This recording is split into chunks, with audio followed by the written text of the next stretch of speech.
Hey everyone, welcome back to the Paranormal M channel. Thanks so much for always supporting the channel and sticking with us. And a huge thank you to everyone who's been sending in your mysterious experiences. Don't forget to subscribe and turn on notifications. Drop a comment and let me know where you're watching from.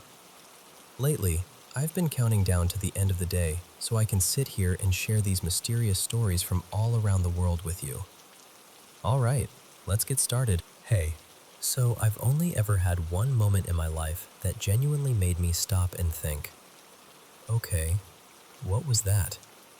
And honestly, it's probably pretty mild compared to some stories people tell, but it shook me in this quiet, personal way that stuck with me. This was back when I was in high school. I had this corgi named Pippin, and I'm not exaggerating when I say we were attached at the hip.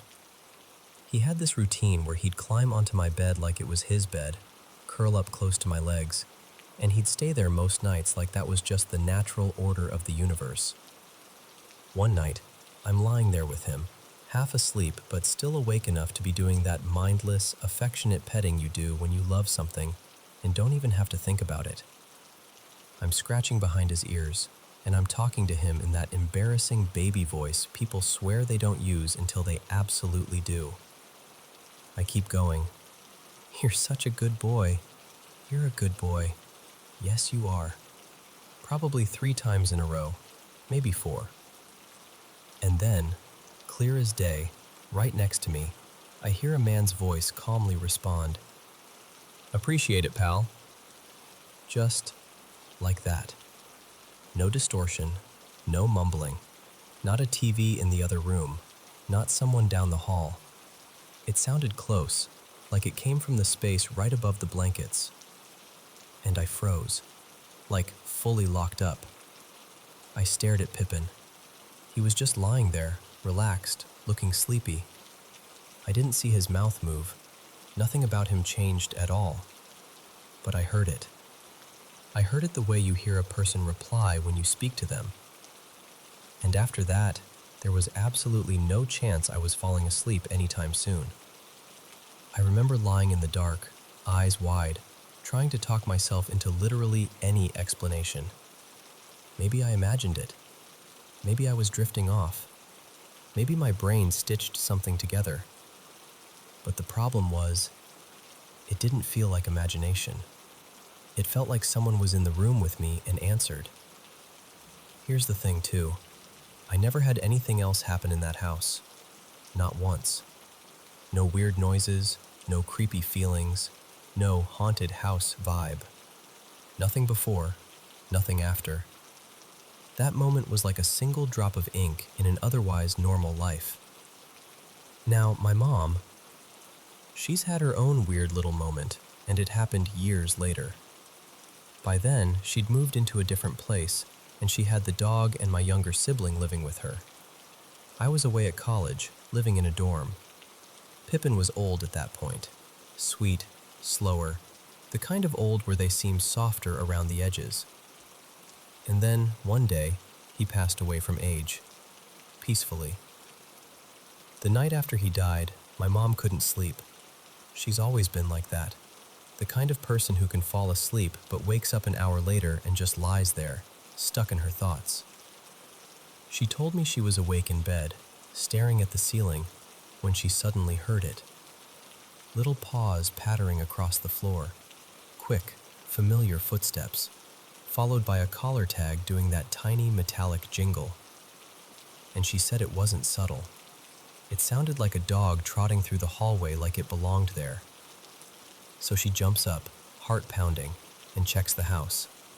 Walks from room to room, turns on lights, looks around, almost expecting to see him standing there, tail wagging like nothing happened.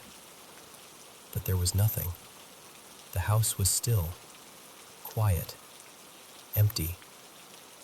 And just like my moment, it happened once and never again. Not like a scary haunting. Not like some lingering presence trying to get attention. More like a brief little echo. A final pass through familiar rooms.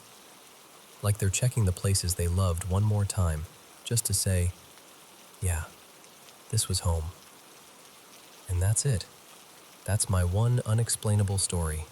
The only thing that's ever happened to me that I still can't neatly tuck away into logic.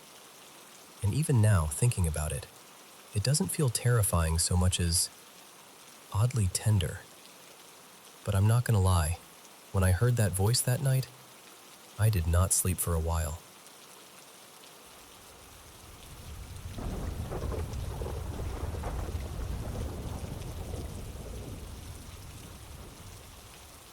So, like the title says, I just moved into this house and a few weird things have been happening. Nothing full-on horror movie, but enough to make me pause and go, wait, what? I'll start with the smallest thing that somehow felt huge. I have this big, chunky pillow I keep at the foot of my bed during the day, mostly for my two little dogs, because they like to climb up and loaf on it like it's their personal throne. One evening, I went downstairs to let them out after dinner. I was the only one in my room before that. No one else had been upstairs. No roommates living here full-time yet. Nothing. I'm gone for, what, a couple minutes? Long enough to open the back door, stand there half asleep in my slippers, and wait for them to do their business. Then I come back upstairs, walk into my room, and I'm about to sit down. And I notice the pillow is on my little folding lap desk, the one I use for journaling in bed. And not like nudged or half fallen, fully placed, centered, like someone set it there on purpose. I just stood there staring at it, trying to talk myself into a normal explanation, but there wasn't one. I didn't touch it. The dogs weren't even upstairs, and even if they were, they couldn't have moved that thing and perched it neatly on the desk. It's bulky, awkward. It doesn't accidentally end up there. That was the first moment I felt that low, crawling unease. Not fear, just confusion with a little edge to it. Then there's the sounds. The other night, I woke up suddenly because I could have sworn I heard one of my dogs crying outside my bedroom door. And I mean crying, loud, desperate, that heartbreaking sound that makes you sit up before you're even fully awake. I popped straight up in bed, already guilty, already thinking, oh my God, I shut her out.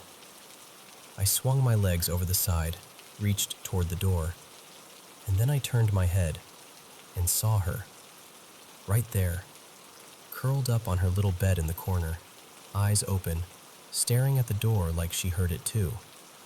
My stomach did this weird drop, because it wasn't a faint sound or something I imagined in that half-dream state. It was clear. It sounded exactly like her. But she was right there, quiet as anything. I remember whispering her name. Maisie? Like she might answer me. She didn't. She just kept watching the door. And I laid back down, but I didn't sleep right after that. I kept replaying it, thinking, what was that? What did I hear? And then, the thing with my bigger dog. His name is Hank. Sweet, gentle, honestly kind of a goofball. He's not the guard dog type. He's usually the type to trot upstairs the second I call him, tail wagging, like he's just happy to be included. But the last few nights, he's been doing this thing where he stands at the top of the stairs and stares into the laundry room. The laundry room is right off the stair landing, and at night it's completely black. No windows, no light, just this dark rectangle of a doorway. He just stands there, perfectly still, and then he starts growling. Low at first, then barking, sharp, angry barks, like something is there and he's warning it. I'll call him. Hank, come on, buddy. Nothing. He won't move. He won't even look at me. It's like he's locked in. And he's never done this before. Not once. Not in any other place we've lived. Not in hotels, not at friends' houses, nowhere. The only way I can break it is by going downstairs, putting my arms around him, and carrying him up to my room like he's a toddler who refuses bedtime, like he's guarding the line between upstairs and whatever's down there. But the most upsetting thing, the thing that's making me question myself, is something that sounds stupid when I say it out loud. Groceries. I had groceries delivered a few days ago, and while I was putting them away, I remember very clearly getting annoyed because I thought I'd accidentally ordered 2 of the same coffee creamer. I even remember the exact feeling, that little flash of irritation, like, great, now I'm going to have extra clutter in the fridge because I can't click the right thing. I remember holding both new creamers side by side and sliding them onto the shelf next to the nearly empty one I was already using. That memory feels solid, like a snapshot. But this morning, when I opened the fridge to make coffee, there were only 2 creamers total, the almost empty one and 1 unopened new one. Not 3, not 2 new ones, just 1. So I started checking everything. I moved stuff around, checked every shelf, looked behind containers, even checked the paper grocery bags like somehow it rolled back into them. Nothing. Then I pulled up the receipt, and it said I only ordered 1. And I just stood there, staring at my phone, because now I'm not just creeped out, I'm unsettled in a different way. Because what do you do with a memory you're sure happened when the proof says it didn't?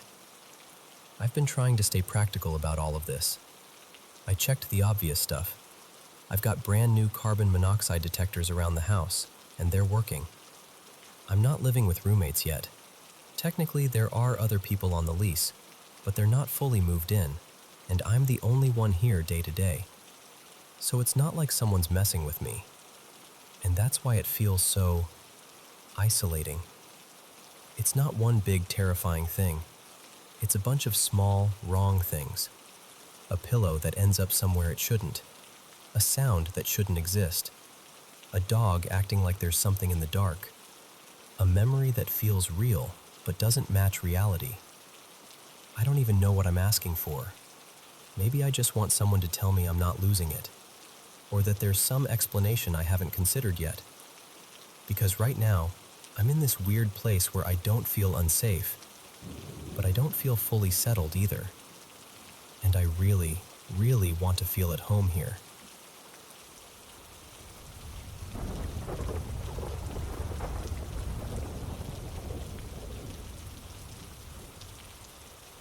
Okay, so I'm 32, and this is just part of my life, honestly.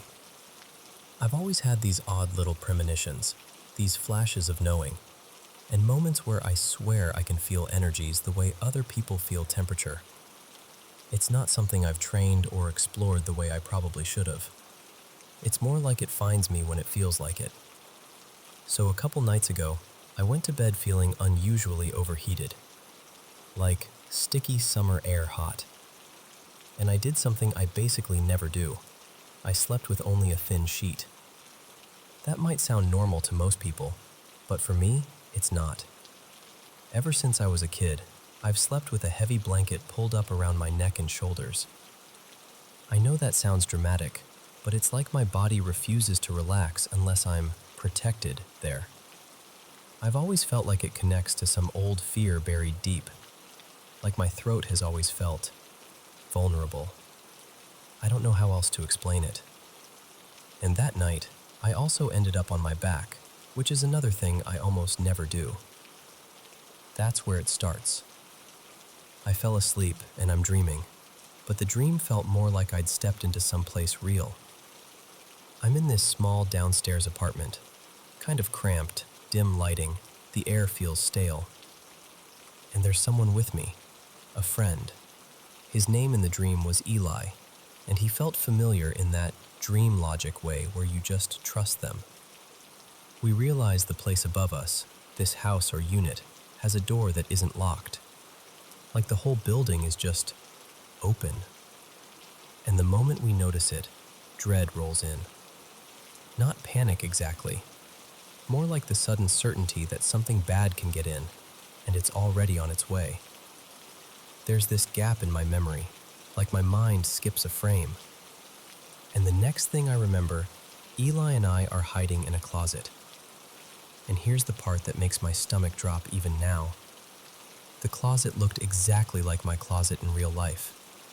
Same shape, same hanging bar, same awkward corner where stuff always piles up. Then everything goes completely black. Not dark like nighttime dark, not shadowy, just gone. Like my eyes are open but there's nothing to see. And that freaked me out on a deeper level because I have vision issues.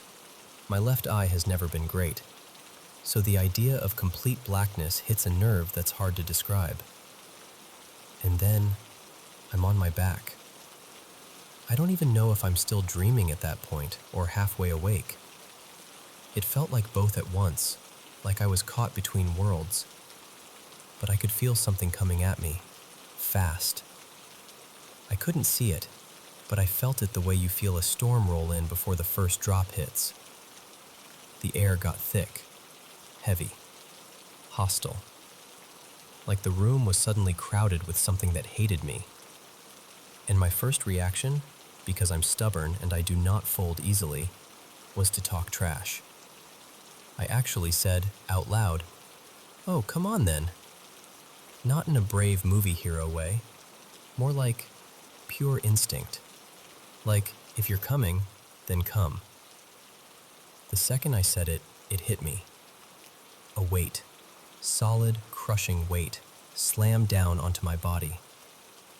I felt it press into my legs first, like someone dropping their full body weight onto my shins. Then it slid up, stomach, chest, until it pinned my neck and throat like it was trying to erase me. It felt like, I don't know, like the weight of a full-grown person. Heavy enough that my body registered it as real. And then I heard it. It lasted only seconds, but it branded itself into my memory. Even now, if I sit in a quiet room too long, I can almost hear it again. And I lost it. I screamed, "Get off me!" And immediately, my eyes snapped open and I was fully awake in my bedroom. Real life, real ceiling, real air. I didn't move for a long time. I just lay there frozen, staring, trying to figure out if I was still in danger. I kept replaying that growl in my head like my brain was stuck on it. I eventually shook my partner awake. His name is Marcus, and I was like, "Please, just hold me." I needed another human body in the room, something grounded. And our cat Miso hopped up too and curled right in, like she knew. Between Marcus's arms and Miso purring against my ribs, I finally felt my nervous system unclench. Now here's the thing. I've never had sleep paralysis. Never. People talk about it, and I always wondered if I somehow avoided it because I don't sleep on my back. So the next day, I went down a full rabbit hole. Hypnagogic hallucinations, hypnopompic hallucinations, all the clinical terms, all the explanations. And none of them felt like they fit neatly. Not the way I needed them to. Also, this is relevant, I promise. I have this obsessive counting thing. Not the typical cleaning and checking kind of OCD, but counting in my head constantly. Steps, turns, bites, items. Sometimes it's like my brain is trying to control chaos by measuring it. And I have this intense aversion to repeating things in threes. It's tied to trauma for me. Like my mind thinks if I hit certain numbers, something bad follows. It's exhausting, but it's also how I've coped. So I'm already a person whose nervous system runs hot. I already pick up on patterns. I already feel things most people dismiss. Fast forward to the next night. Nothing weird has happened all day. I'm tired, but awake. Marcus steps out of the bedroom to go shower. I roll onto my side in bed and start scrolling on my phone, just trying to decompress. And the exact moment he disappears into the hallway, like the second he's out of sight, I hear it. Right behind me, maybe 5 to 10 feet away, clear as day. Psst. like someone trying to get my attention. I froze. My whole spine went cold. Then I shot upright and said, firmly, out loud, "You're not welcome here. Leave me alone." And as soon as I said it, something clicked in my head. A few days earlier, we'd gone to this little pop-up vintage tent sale, one of those places with tables of old stuff and boxes you have to dig through. Marcus, our kid, and I all picked out a few random things. A cracked leather camera case, a couple old toys, 2 antique glass bottles, some little knickknacks. Just fun, harmless family treasure hunting. Except, the timing lined up perfectly.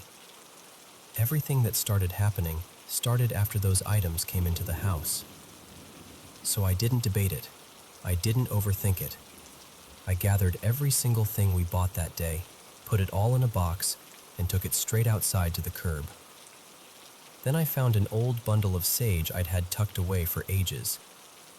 I walked through the house and smudged every corner. Closets, doorways, hallway, bedroom, everywhere. And I spoke the words like I meant them. Only peace lives here.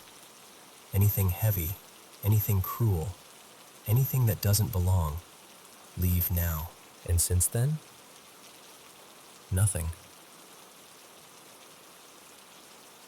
No growls, no whispers, no heaviness, no weird dread creeping in at the edges.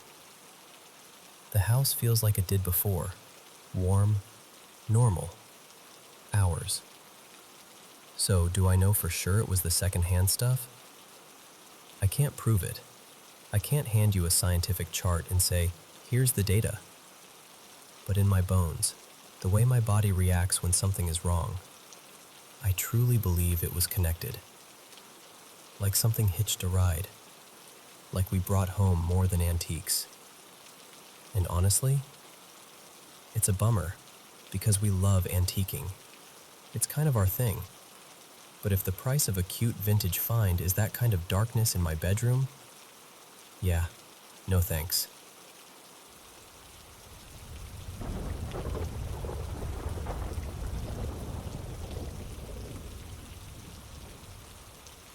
So, growing up, my family moved around a lot.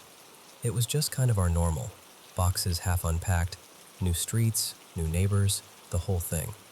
But there was one place we lived that felt different, in a way I still don't know how to properly explain. The house was bigger than any place we'd had before, and it backed right up to the yard of a small church. Like, you could practically step out the back door and be on church property. The neighborhood itself was rough. There were always people wandering through, lots of addiction, lots of folks sleeping wherever they could. Even in the daytime, the town had this heavy, dim feeling to it, like the air was tired. And while we lived there, I started having the same nightmare over and over. It always started the same way. I'm in our family room with my parents and my little brother. Everyone's gathered like it's a normal evening. And my best friend at the time, his name was Jonah, was there too. Jonah and I would be sitting close to the TV, locked into some video game like it was the most important thing on earth.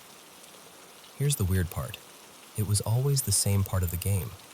Same hallway, same eerie music, same slow build toward this one door. Every time we got close to that door, my parents' whole vibe would change, like they'd suddenly remember something terrible. My mom would sit up straight, and my dad would look toward the front door, and they'd both tell us, fast, urgent, "Turn it off, now, shut it off." So Jonah and I would scramble and turn the game off, and then everything would go quiet. Then my dad would start switching off the lights, not just the TV, like the lamps too, one by one, until the room was almost completely dark. And then my family would whisper for us to hide, like this was something we'd rehearsed. Everyone would pick a hiding spot, but I always went to the same one, behind this big green armchair we had. It was kind of ugly, honestly, this deep olive color with worn fabric. But in the dream, it felt like the only place I could go. I'd crouch behind it, holding my breath so hard my chest would ache. And then, the front door would open, slowly, like whoever was coming in wasn't in a hurry at all, and in would walk this creature. It was large, bigger than a person, but not in a giant cartoon way, more like wrong, too much mass, like it was swollen. Its skin, or whatever it was, looked shiny and wet, and it was this deep, glistening blue. Not a pretty blue, more like the kind of blue you see on certain insects when light hits them at the right angle. I never really saw its face clearly, but I knew it had one. I just couldn't make myself look long enough. The thing that stuck with me most was the shine, like it reflected the darkness. And it would walk into the house as if it belonged there. No rushing, no searching wildly, just steady steps straight into the room, straight toward that armchair, straight toward me. Every single time, the dream ended the same way. The creature getting right up to the chair, close enough that I could almost feel the cold of it, and then, right before it leaned down to find me, I'd wake up. I'd wake up sweating, heart hammering, sometimes with that awful feeling that the dream didn't fully stay in the dream. And then, we moved out of that house, and it stopped. Like someone flipped a switch. No fading away, no occasional repeat, just gone. The dream vanished with the place. Years passed, a lot of years. I didn't even think about it much anymore. Just one of those childhood things you file away under weird and try not to poke at. Eventually, my mom got quiet, like she was deciding whether she wanted to say what was on her mind. And then she looked right at me and said, really calmly, "I remember when we lived in that house behind the church, and I used to have these visions of something watching you." I swear, it felt like my stomach dropped through the floor, because I had never told her, not once. I'd never told anyone about that nightmare. It felt too bizarre, too specific, and honestly, I didn't want to give it any more attention than it already had. But she kept going. She said there was one night when she'd gotten up to shower late, everyone else asleep, the house quiet. She was rinsing her hair, and when she closed her eyes and tipped her head under the water, she suddenly saw something, like an image that wasn't imagination, not a daydream. "A big blue thing," she said, "standing over you, right next to your bed." She told me she jerked back so hard she nearly slipped. She shut the water off, grabbed a towel, and ran down the hall to my room, drenched and panicked, only to find me sleeping peacefully. Nothing there, just darkness and a kid in bed. I remember just staring at her, feeling cold all over. Because how do you explain that? How do you explain that the thing she saw was the same thing I'd been dreaming about, in the same house, during the same stretch of time? When she finished, I told her. I finally told her about the nightmare, the game, the door, the hiding, the green chair, the blue shine moving closer and closer. And my mom's face went kind of tight, like she was trying not to show how much that bothered her. We talked about it for a while, quietly, seriously. Not in a dramatic way, just two people comparing notes on something neither of us wanted to be true. And we ended up with the same uneasy conclusion. Whatever that was, it felt tied to that house. Like something lingered there, or clung to that place, or maybe latched onto the feeling inside it. But it didn't come with me when we left. At least not that I've ever noticed. I'll be honest, after that conversation, I was nervous. I had this fear that talking about it would invite it back, like remembering it too clearly would reopen some door that had finally closed. But it's been years since we talked about it, and the nightmare still hasn't returned. And I'm not going to lie, every time I think about it, there's a part of me that quietly hopes it never does.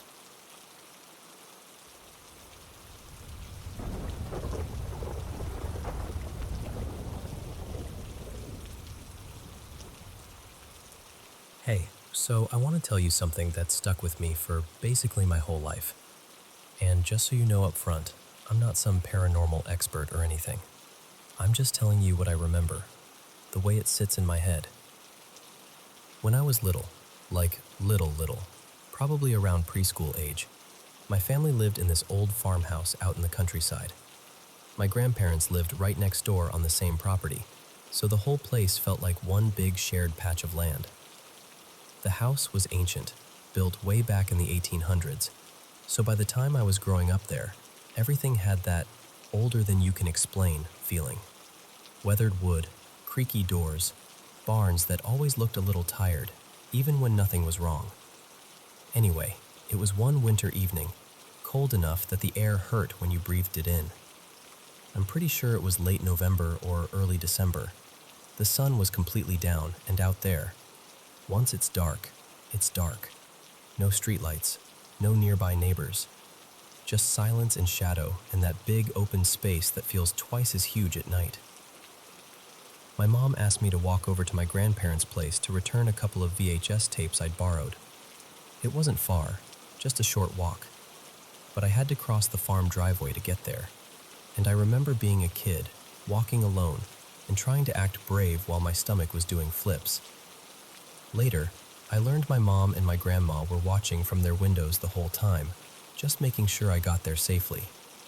But at that age, I didn't feel watched over. I felt alone. When I reached the driveway, something shifted in me. Not like a jump scare kind of fear, more like that heavy, instinctive feeling that something is off. My anxiety shot up for no clear reason. I remember pausing and turning my head toward the barns, and I could see my dad in the workshop area, moving around like he was fixing something. Just seeing him made me feel a tiny bit grounded, like, okay, real life, normal stuff. So I turned back to keep walking, and that's when I saw them. A boy and a horse. They were standing near the edge of the driveway, right where I had to pass, and I can still picture them like a photograph that never fades. They weren't glowing like a flashlight or anything, but they had this pale, off-white sheen to them, like they didn't belong to the same darkness as everything else. The weirdest part was that the light didn't spill onto the ground or the nearby fence or anything. It was just them, like they were lit separately from the world. The boy was dressed in a way I didn't recognize as a kid, but now I'd call it old-fashioned. He had dark, knee-length trousers, suspenders, and a white, long-sleeved shirt. And he wore this wide-brimmed hat that made his face look even more still, like it was framed. He was holding the reins of the horse, and the horse was fully saddled, like it was ready to go somewhere. I don't remember the horse as clearly as I remember the boy, but I remember it looked healthy and calm. I can't say for sure what color it was. Maybe light brown, maybe white, maybe a mix. I just know it definitely wasn't black. And here's the thing that still makes my skin prickle. They didn't move. Not even a little. The horse didn't shift its weight. The boy didn't blink. He just stared straight at me, completely emotionless, like he was waiting for me to do something first.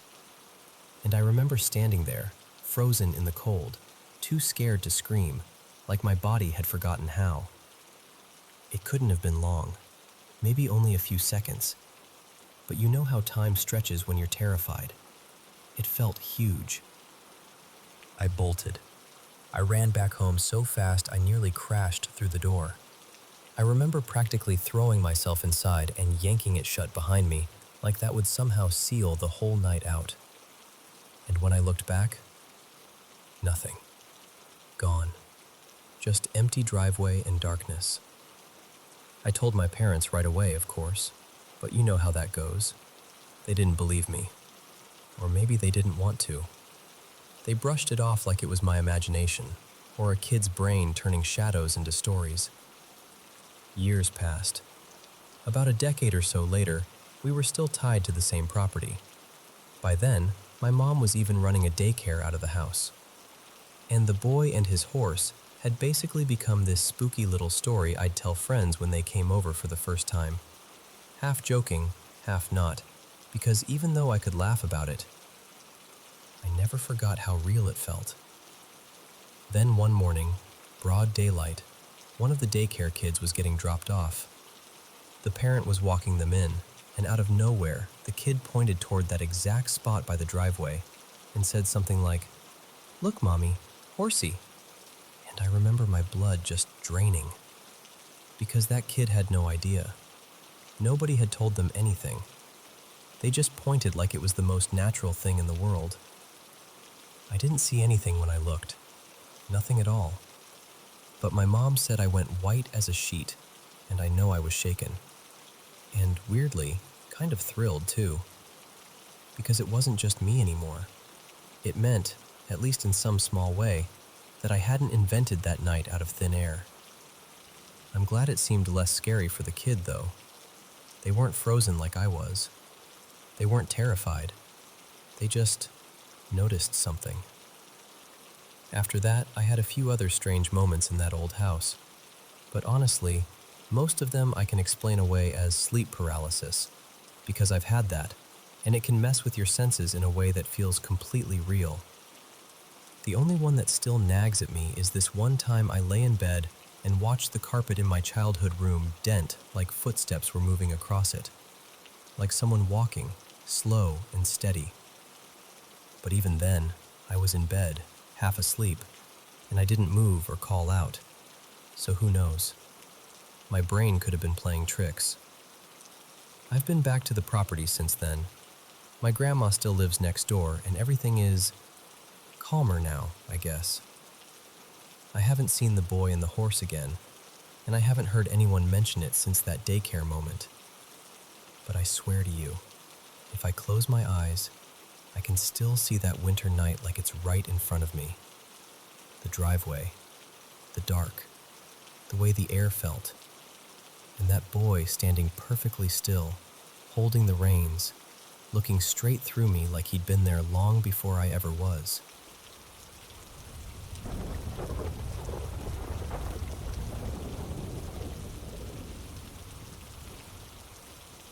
Hey, so I've been going back and forth on whether to tell this story out loud, because every time I replay it, I get that same tight feeling in my chest.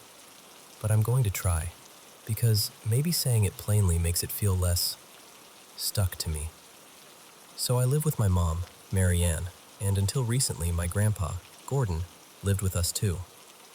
Our place is in rural Saskatchewan, and it's one of those late 80s houses that always has a little creak in it, especially when the temperature drops. Nothing fancy, just a normal, lived-in home. My mom bought it about 12 years ago, and as far as she knew, there was no weird history, no tragedies, no big stories tied to the land, nothing that would make you raise an eyebrow. And honestly, I used to be the type to roll my eyes at haunted house stuff. But the timeline matters. Back in January 2024, my grandpa took a bad fall on the stairs. He ended up in the hospital, and that's when things started feeling off. Like the house had been holding its breath while he was there, and then, suddenly it didn't know what to do with itself. At first, it was sounds. My mom and I would be upstairs at night and hear slow, deliberate footsteps in the basement, right where Grandpa's room was. Not the usual house-settling pops. Not the, maybe the furnace kicked on noise. Actual movement. We'd pause and look at each other like, "Did you hear that?" And then we'd do the whole rational thing. Old house, pipes, wood, wind, whatever. But then it stopped being just noises.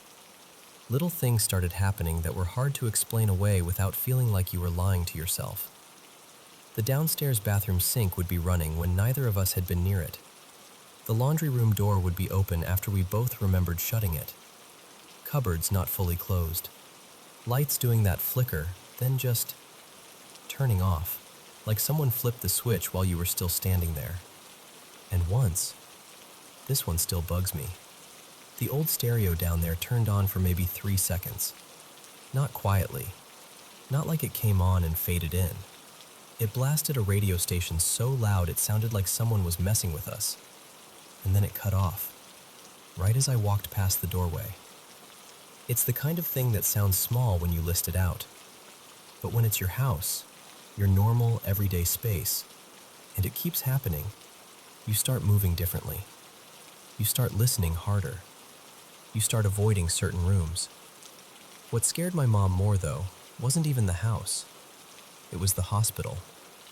There were 2 moments with Grandpa that the family still talks about in that careful, quiet tone. Like if you say it too boldly, it invites something in. The first time, my mom and my aunt, Janelle, were sitting with him after dinner. Grandpa leaned toward my mom like he had a secret, and he whispered, "Who's that over there? Is that a nurse?" And he pointed to the corner of the room. My mom turned, expecting maybe a staff member had come in without her noticing, but the corner was empty. Just the same hospital chair, the same beige wall. Nothing. The nurses had already warned us he wasn't totally himself after the fall, so they tried to shrug it off as confusion, hallucinations, medication, stress. But the second moment, my aunt still can't talk about it without tearing up. She was alone with him late at night.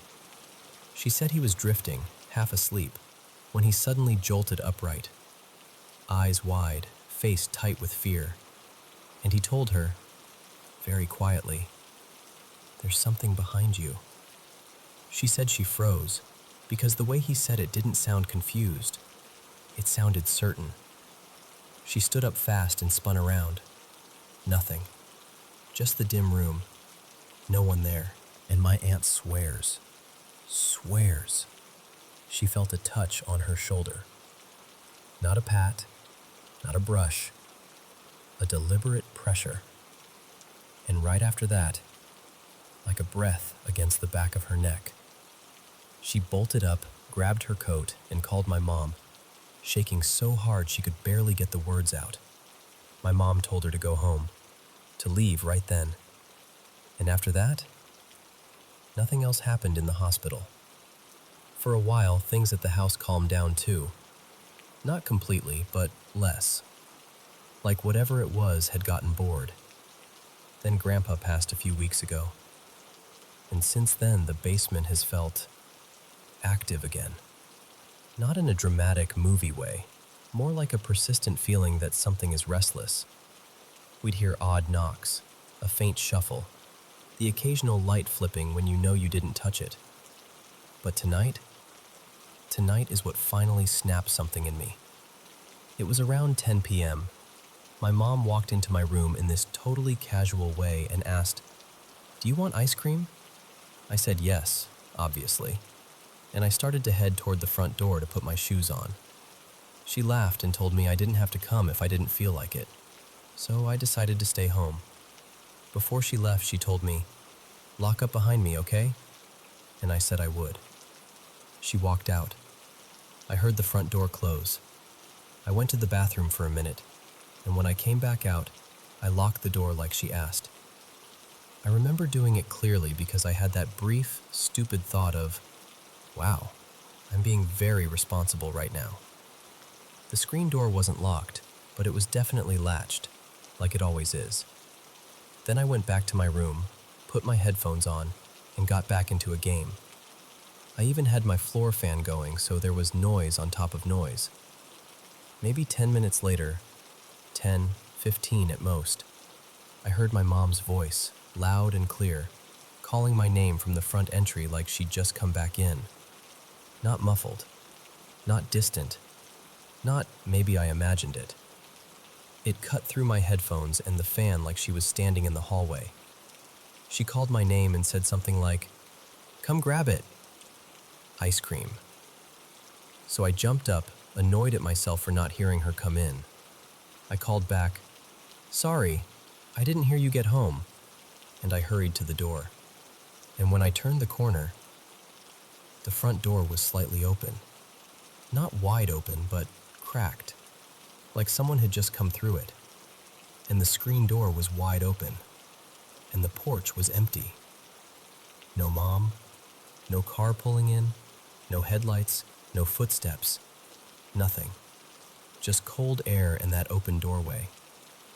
I swear my whole body went hot all at once. like my brain couldn't decide whether to panic or deny reality. I stepped forward, looked out into the night, and the street was dead quiet. No engine, no gravel crunch, nothing. I shut the door so hard my hands stung.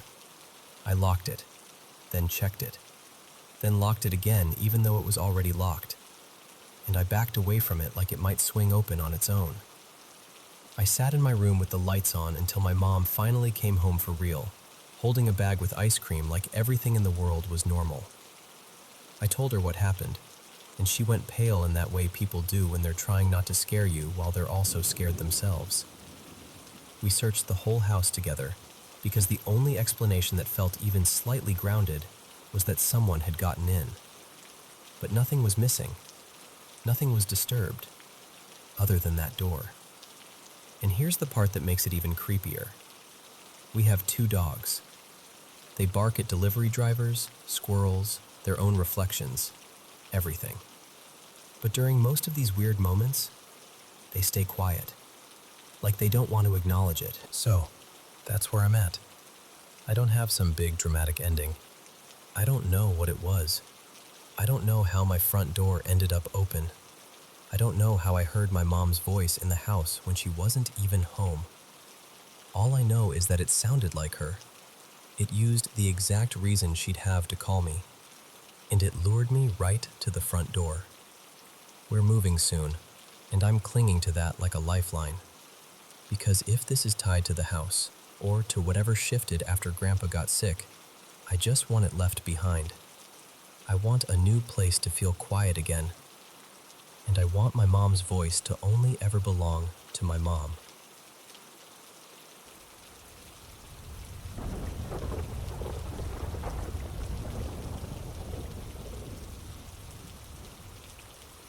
So, I've worked in care for a long time now.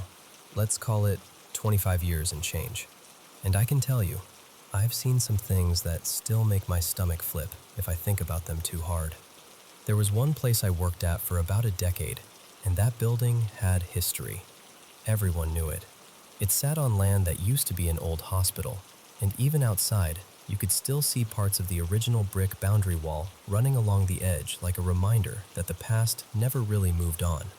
People would talk about little things at first. Staff walking the corridors and swearing they'd seen someone step into a room. Then when they checked, nobody was there. That sort of thing. Quick glimpses, movement at the edge of your vision. Enough to make you pause, but not enough to prove anything. Then they started refurbishing. New floors, new paint, changing the dining room layout. And honestly, renovations always seem to stir things up, like you're waking a house from a long sleep. I remember walking through the dining area one day when it was half torn up, half reassembled, and I saw this man, clear as anything, standing near the doorway. He was in a green military uniform with one of those peaked caps, and there was a bright band around it. He looked straight at me, raised his hand in a proper salute, and said, plain as day, "They gave me my foot back." And then he was just gone. Now, I should probably tell you something about me. I'm a practicing pagan witch, and I've always been sensitive. Call it psychic, call it mediumship, call it whatever you like. I used to be part of a small paranormal group years ago, back before ghost shows made everything feel like entertainment. We'd do quiet little checks after hours sometimes, usually with maintenance on their rounds, because if you're going to investigate a big old building, you want someone with keys. One of the maintenance guys, a proper history nerd and a total skeptic, let's call him Graham, loved trying to catch me out. He'd dig into old records and old maps and then ask what I picked up, like it was a game. So I told Graham what I'd seen in the dining area, and he went a bit still, because, without me knowing, he'd already been looking into the site's past. Turns out during the Second World War, that hospital had been used in a specific way. Across the road, there'd once been a rail spur, and it ran toward another hospital nearby, one that's still operating today.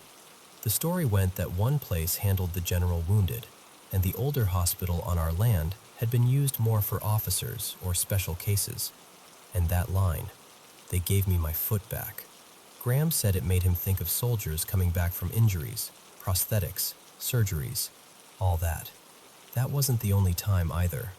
Another day, I was in the kitchen and I saw a woman shuffle past the doorway, holding her arms tight against herself like she was protecting her chest.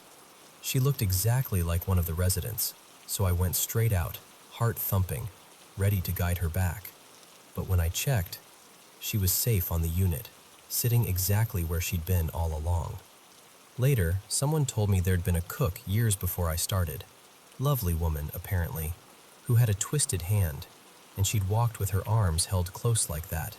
She'd also looked eerily similar to the resident I'd mistaken her for. That cook had passed away before I ever joined. But my oddness helped sometimes too. There was a laundry worker, let's call him Dean, who lost the keys to the laundry and was panicking, because in a place like that, keys are everything. We sat down and drew a rough sketch of everywhere he'd been. Then I took off my necklace and used it like a pendulum. I told him, "Look under the sink, not in the cupboard, underneath, tucked back." He did, and there they were, just sitting there like they'd been placed carefully. And then there are the messages. I don't know how else to describe it. Sometimes I just get a word in my head, over and over, like someone tapping the same note on a piano. One morning, a kitchen worker was serving breakfast, and I kept hearing the word plums. Not once, not twice, constantly. So finally I said, "This is going to sound ridiculous, but every time you walk past me, I'm hearing plums, and it's driving me mad. Did something happen at home? Something spill? Something smash?" Her face drained of color. She told me that the night before, her husband had been told not to eat something because of medication. He'd ignored it, tried to sneak it out of the fridge, and a jar had smashed all over the floor. Not plums exactly in her case, but close enough in the way the message came through. Someone making sure he didn't take what he shouldn't.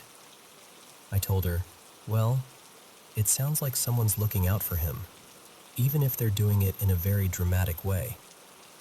And pregnancy. Oh, pregnancy is another one.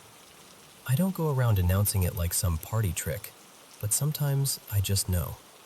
I've told women they're pregnant when they swear they're not. Then they come in the next day wide-eyed with a positive test.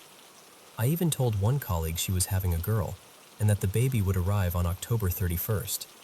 She laughed at me like I'd lost my mind. Her daughter was born on Halloween.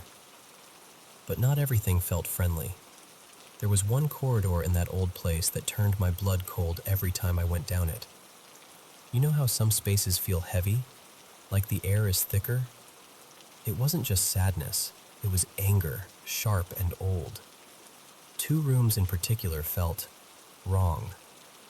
In that corridor, I used to hear a woman's voice in my head, like she was speaking through clenched teeth. He knew it would finish me. Other staff, people who didn't believe in any of this, kept describing the same thing.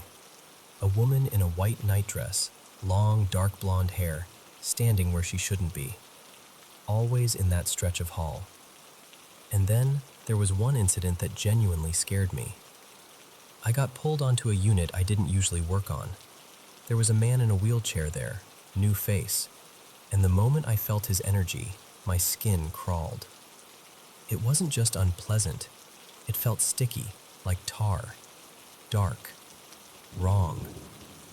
This wasn't only an elderly care home, you see. Some residents had mental health conditions too, people who were hard to place elsewhere, so you learned to stay grounded, professional, calm. I did what I'd come to do, then turned to leave, and I saw the man in the wheelchair staring upward at something no one else in the room seemed aware of. Beside him stood what I can only describe as a tall figure, easily 2 meters, wrapped in what looked like a black robe, like the fabric ate the light around it. I froze, completely, like my body had forgotten how to move. And then it turned its head toward me, just enough to let me know. It knew I could see it. And then it vanished, instantly, like a candle snuffed out, she told me. And I heard myself say, before I could stop it, "He won't be here next week." He passed away a few days later.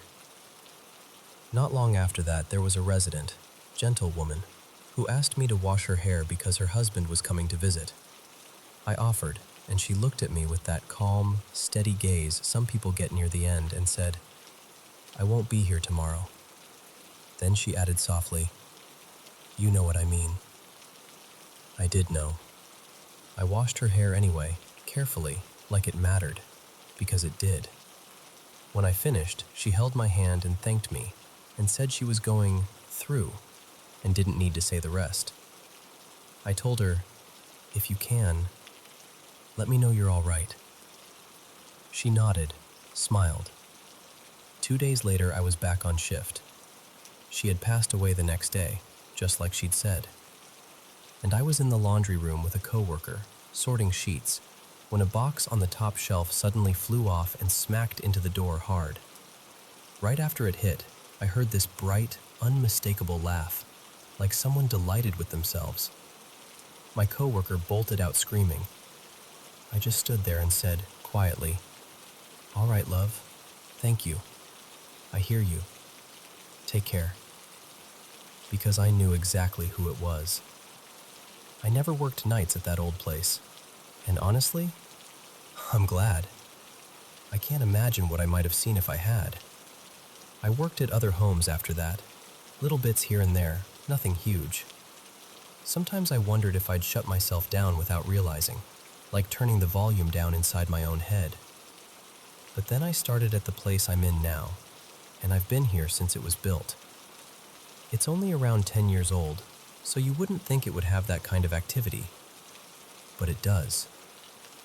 During training, before we even officially opened, I told the manager, "I keep feeling a little girl, like she's running around laughing, just out of sight." The manager went pale and asked me to come to the lounge. On the coffee table, plain as day, there was a small handprint, like a child had pressed their palm into dust or residue. I hadn't told anyone except her. Since then, residents have mentioned a little girl too, talking to her like she's just another person in the room.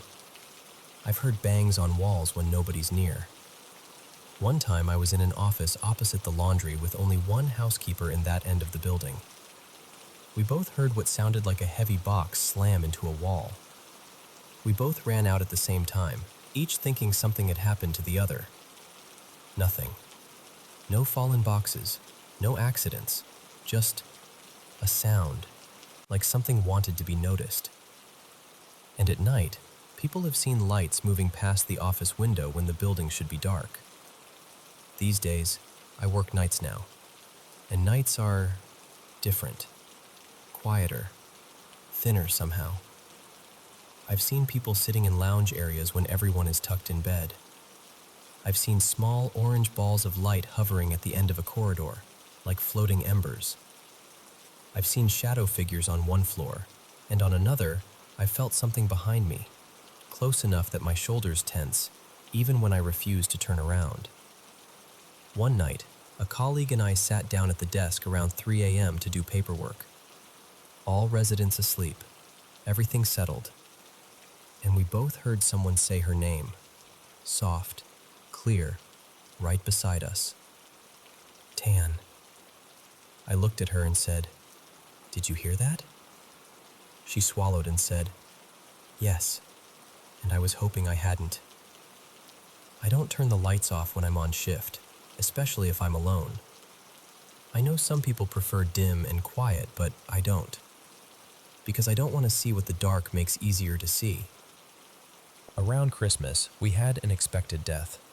I was on another floor when it happened, and the team there were newer, shaken, so I went to sit with them for a moment. We were in a little area near the doors, decorations everywhere, and 2 long banners had been hanging down the sides of the doorway for weeks, completely still the whole time. While we were talking, one banner shifted as if an invisible hand pressed from behind it, halfway down, pushing it outward and dragging it slightly downward. Not a flutter, not a breeze, a deliberate movement. We all looked at each other, and one of us, without even thinking, said, "Hello, love." And it felt like exactly that, a hello, A gentle sign. I'm still here. For now. Another night, someone swore they saw a butter dish slide from the back of a kitchen counter to the front, and the knife resting on it clattered to the floor after it moved, like it had been nudged. And one time, I was walking down the corridor, and I saw a solid figure step toward the lift. Black trousers, smoky blue blouse.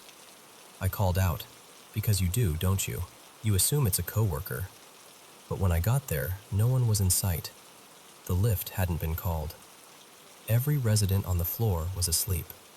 The only other staff member was in a room I'd just left, helping someone. That same figure has been seen more than once, especially near the laundry doors. And on that floor, another coworker and I have both looked through the dining room window late at night and seen what looked like someone standing inside when the room should have been empty. On another floor, I was checking in after hearing one of the seniors say she'd heard something odd.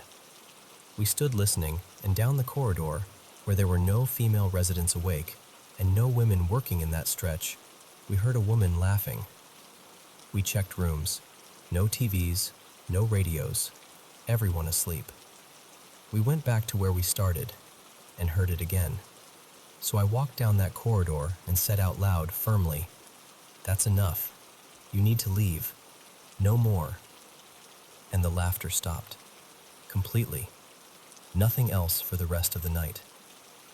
We've even had something show up on the CCTV outside, like a glowing movement across the car park.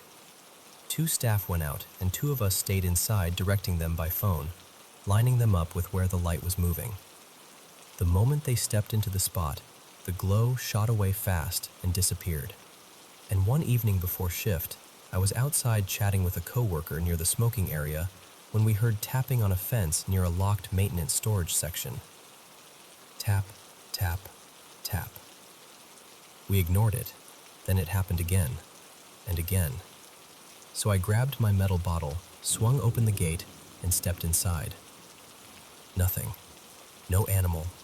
No bird. No person. And trust me, if something had run, we would have seen it. What makes all of this stranger is that this building is relatively new. It's not some crumbling Victorian place with creaky floorboards and old portraits. It's modern. But behind it is a country park, and there's a stream that runs past and under the car park. And water. Water has always felt like a doorway. So I'm not surprised we get more than our fair share of happenings. I just wish I could tell you I'm used to it. Because some nights, even now, after all these years, when the corridors go quiet and the building settles into itself, I still catch myself walking a little faster than I need to, just to get to the next lighted space.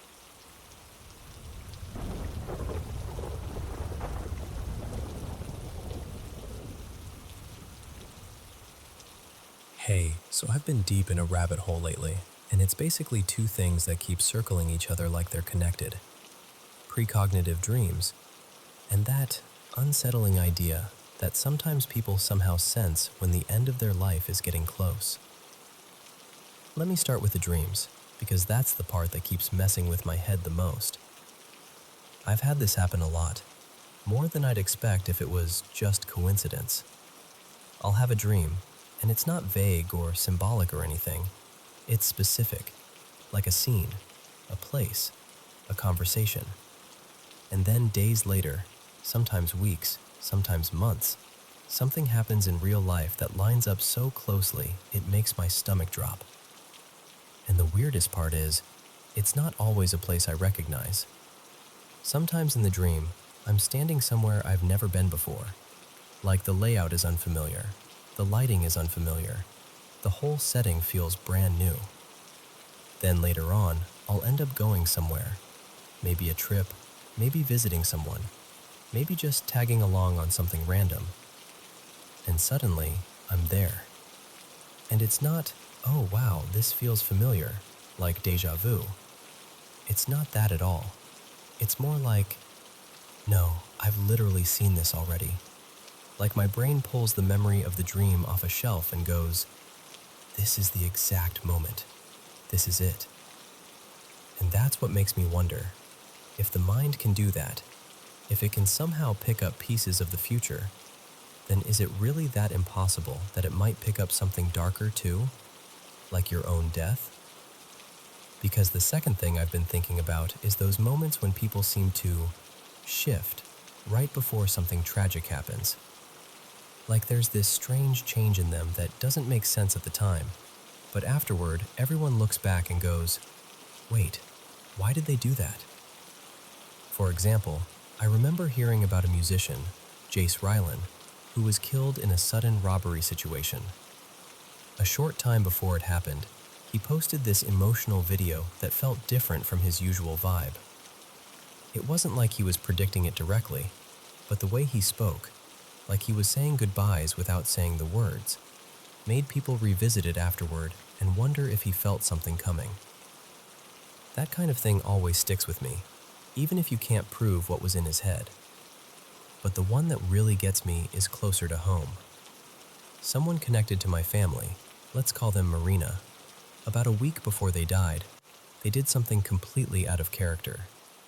They spent one whole day calling people, not texting, not casually liking posts, calling. Like they needed to hear voices, like they needed to make sure things were said out loud.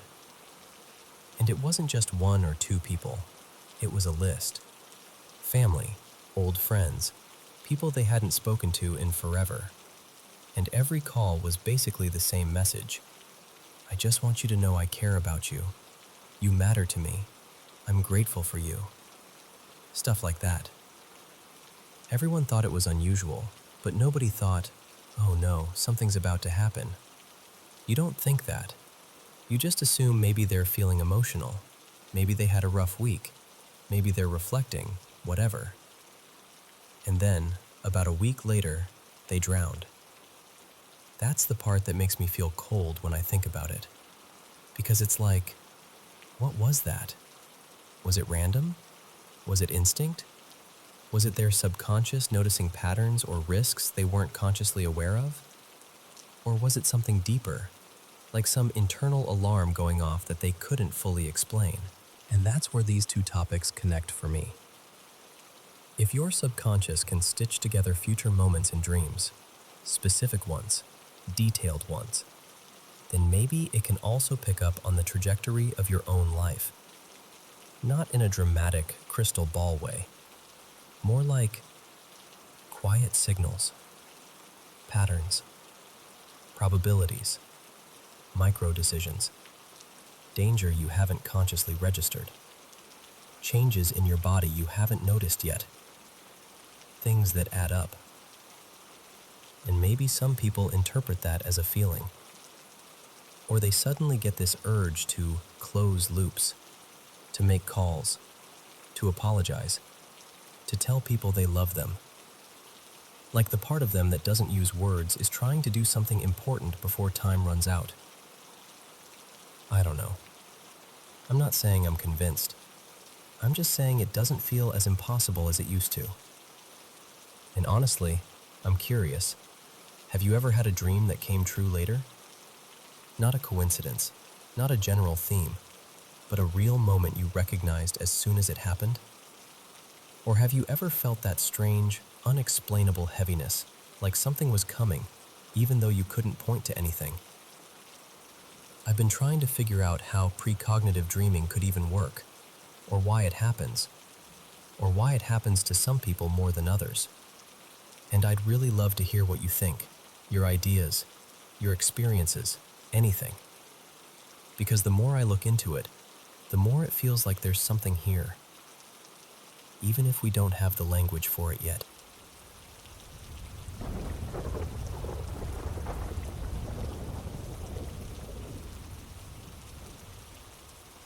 So here's a little background before I jump in.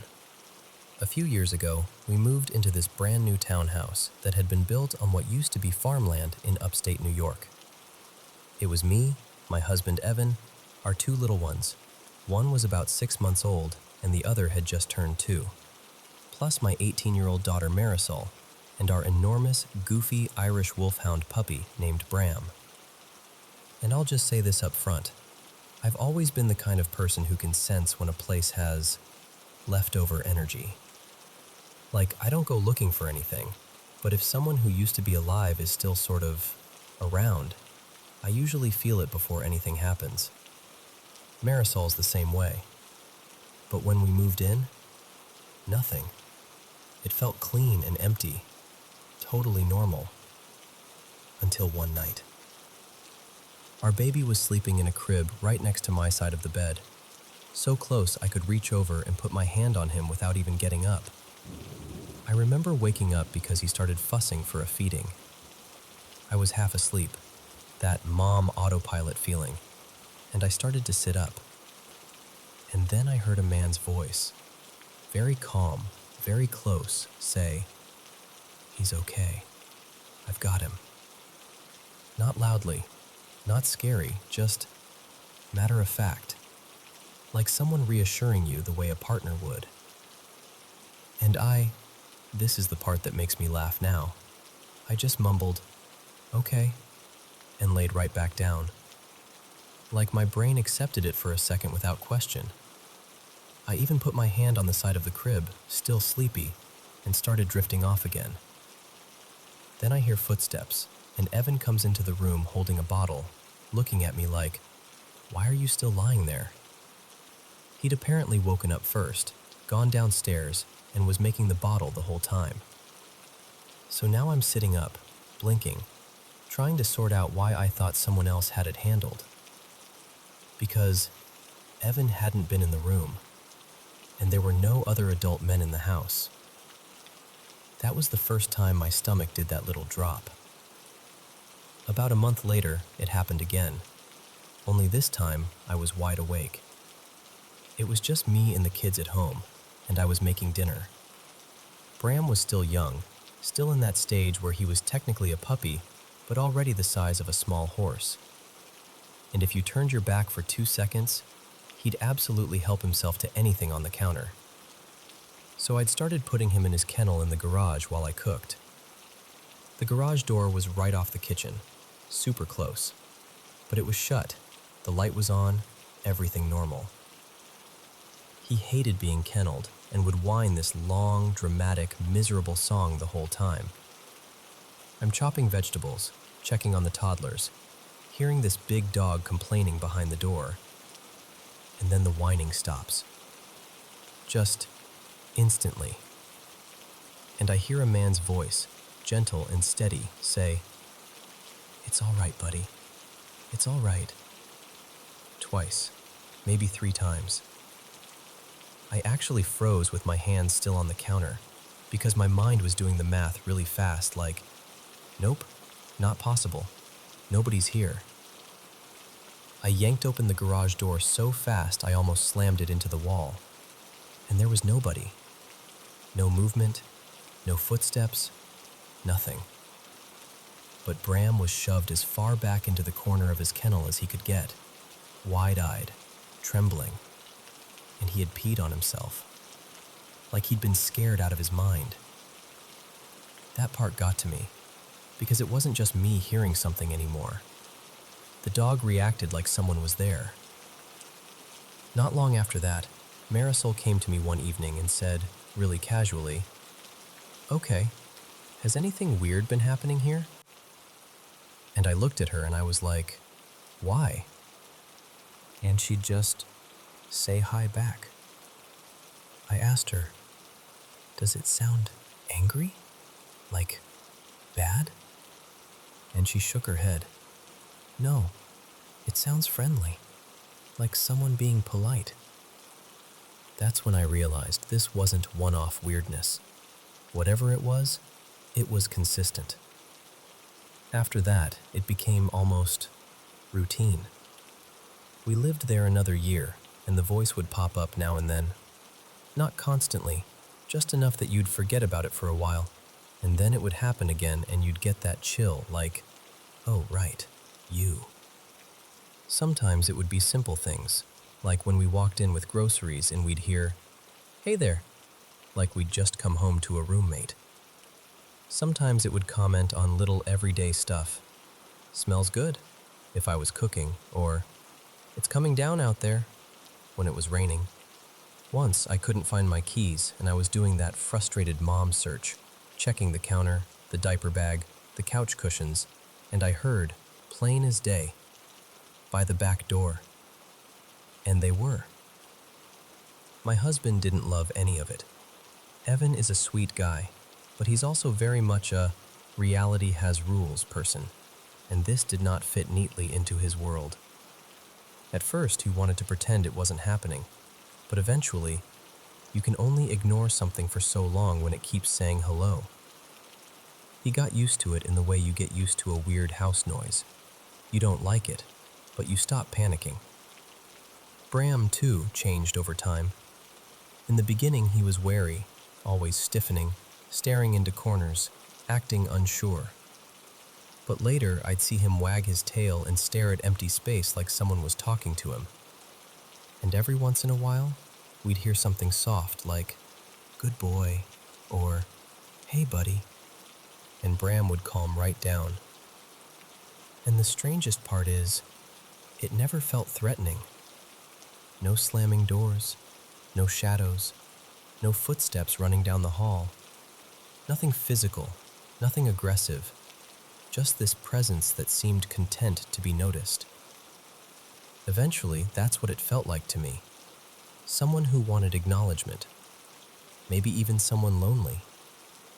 The energy in the house, when he was around, felt warm, almost like a familiar neighbor who talks a little too much but means well. When we moved, he didn't come with us. The new place was quiet, and it stayed that way. And honestly, I hope whoever moved in after us was the kind of person who would answer back. Just a simple, "Hi."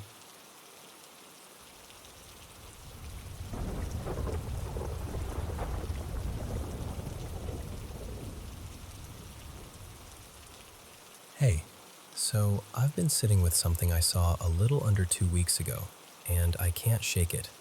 I keep replaying it in my head, trying to make it make sense, and it just doesn't. For some context, my boyfriend Evan and I took a trip through Yellowstone. We rented this small camper van and spent about a week moving between different campgrounds, just trying to see as much of the park as we could. The van was one of those custom builds, 2 seats up front, and the whole back was basically a bed. The ceiling back there was low enough that you could feel it if you sat up too fast. We had privacy figured out pretty well, too. There was a curtain we could pull behind the front seats so you couldn't see into the back from the windshield, and we stuck those sunshade blockers on the windows. And one detail that matters a lot. One of the sliding doors on the side didn't have a window at all. Just solid metal. No glass. Nothing. Anyway, this happened early on our 4th morning. I don't know the exact time, but it had to be somewhere between 4 and 5 a.m. It was still fully dark, that heavy pre-sunrise darkness where the world feels extra quiet. Evan was asleep beside me, and I was half awake, just listening to the little nighttime sounds outside. Wind, maybe some distant rustling, that kind of thing. And then, suddenly, this light appeared. It was a round, soft orange glow, about the size of a softball, and it came up on the window closest to me. Not bright like a flashlight, not sharp or harsh. More like that warm, sunset lamp color people use in bedrooms, with a slightly darker center, almost like it had depth to it. My first thought was immediate. Someone is outside the van, like a creep with a flashlight trying to look in. But the way it moved didn't match that. It drifted, slow and smooth, like it was gliding. And what messed with my head was the sound, or the lack of it. We were in a campground, not a paved parking lot. If someone was walking around the van, I should have heard something. Gravel shifting, twigs snapping, footsteps, a jacket brushing the side of the van. Anything. But there was nothing. Just silence. I was so scared I couldn't even move. You know that feeling where your whole body goes stiff? Like your brain is yelling at you to do something but nothing responds? That was me. I didn't even breathe right. I just pressed myself closer to Evan, like if I held on to him hard enough it would make me safer. And this orange light kept moving. It traveled along the windows, around the van, like it was making a full loop. It circled us back there in the bed area. Steady height, steady speed, no wobbling, no darting. Almost like it was calmly inspecting the space. And it didn't flicker. It didn't brighten or dim. It just stayed the same soft, warm orange the entire time. Then it disappeared. No fade out, no walking away, just gone. After a while, once I could finally make my body cooperate again, I woke Evan up, completely convinced we'd had some kind of peeping Tom situation. I told him, "Someone walked around the van with a light." He tried to be reassuring, like, maybe it was another camper's flashlight, or maybe a car passed, just trying to give it a reasonable explanation. But I couldn't let it go, because something felt off. So I had him sit in the back while I recorded video and walked around the van with my flashlight to recreate what I'd seen. And right away I realized two things. First, my flashlight was the wrong kind of light. Too white, too sharp. Nothing like that warm orange glow. And second, this is the part that made my stomach drop. My flashlight couldn't do what that light did, but the orange light I saw that morning didn't change when it passed that door. It didn't weaken. It didn't disappear for that section. It stayed consistent the whole time, like it didn't care whether there was glass there or not. That's when the thought hit me, very quietly and very clearly. Whatever it wasn't outside. It had to be inside with me. And I know how that sounds. Trust me, I know. The thing is, I'm not new to weird experiences. I've had a handful of things happen over my life that I've never been able to explain away. Not dozens, not like a constant thing.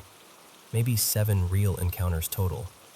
But enough that I don't automatically dismiss everything as nothing. Usually, though, when something spiritual happens to me, it feels recognizable. Like I can tell what I'm dealing with. This was different. I've heard people talk about orbs forever, and I always assumed it was mostly camera stuff. Dust, bugs, lens flare, people wanting to believe. But I wasn't taking a picture. I wasn't looking at a screen. I watched it with my own eyes as it moved around the van. And I did some digging after the trip, trying to find anything that looked similar. And the closest thing I found was a doorbell cam video someone posted online where an orb-looking thing floats through the frame. People were saying it was probably a bug near the lens, but when I saw it, I swear my whole body reacted, because the movement was so similar. That same smooth, level glide. What I saw stayed at one height, moved like it had intention, almost like it was slowly circling the bed area where we were lying. And the fear I felt was so immediate and physical, like my body knew something my brain didn't understand yet. In the moment, I truly thought it was a person outside, being creepy. But I know I didn't hear footsteps. And I know how loud a campground floor is at night. Gravel and sticks don't let you sneak around like that. Plus, we had everything covered. Curtains pulled shut, window shades up. It wasn't sunrise yet either. I could tell because none of the edges of the windows were starting to brighten. And even if somehow some strange outside light source did exist, it still doesn't explain the solid door with no window. So I'm left with this. A warm orange orb of light moving calmly around the inside of our van, steady and silent, like it belonged there. And I don't know what it means. I just know what I saw, and I know how it made me feel.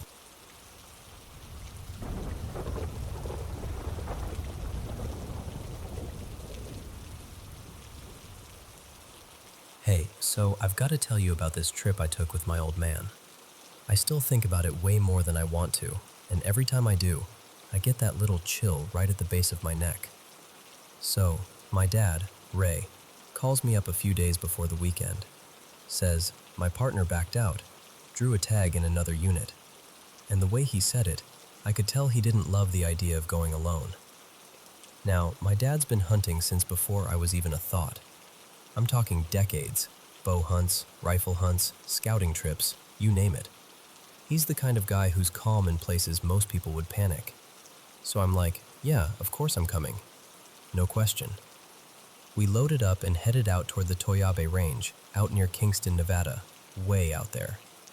This time we aimed for the Arc Dome area, but not the usual spots. Dad wanted to check a canyon north of Kingston, Weeks Canyon. And if you've never been out there, picture this. Rugged high desert with that high Sierra feel. Dry air, rock, scrub, and those stubborn little junipers that look like they've been fighting the wind their whole lives. But the thing that sold us on this canyon was water. There was a creek running down from higher up, and we figured, if deer are anywhere, they're going to drift toward water. Everything does. We set up camp right near the mouth of the canyon. At first it felt normal, honestly, kind of beautiful. Bugs buzzing, little birds hopping around, the usual noise. There was thick green brush in patches, and the air smelled like dust and plant sap, like it always does out there. We camoed up and started hiking into the canyon to scout. Not a fast walk, more like that careful pace where you're reading the ground and the brush as you go. Maybe a mile or so in, could have been a bit more. Dad just stops. Not like a casual stop, like someone hit pause on him.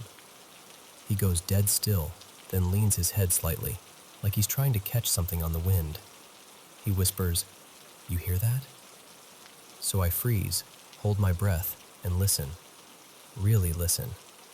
You know how your ears start straining so hard you can almost hear your own heartbeat? And there's nothing.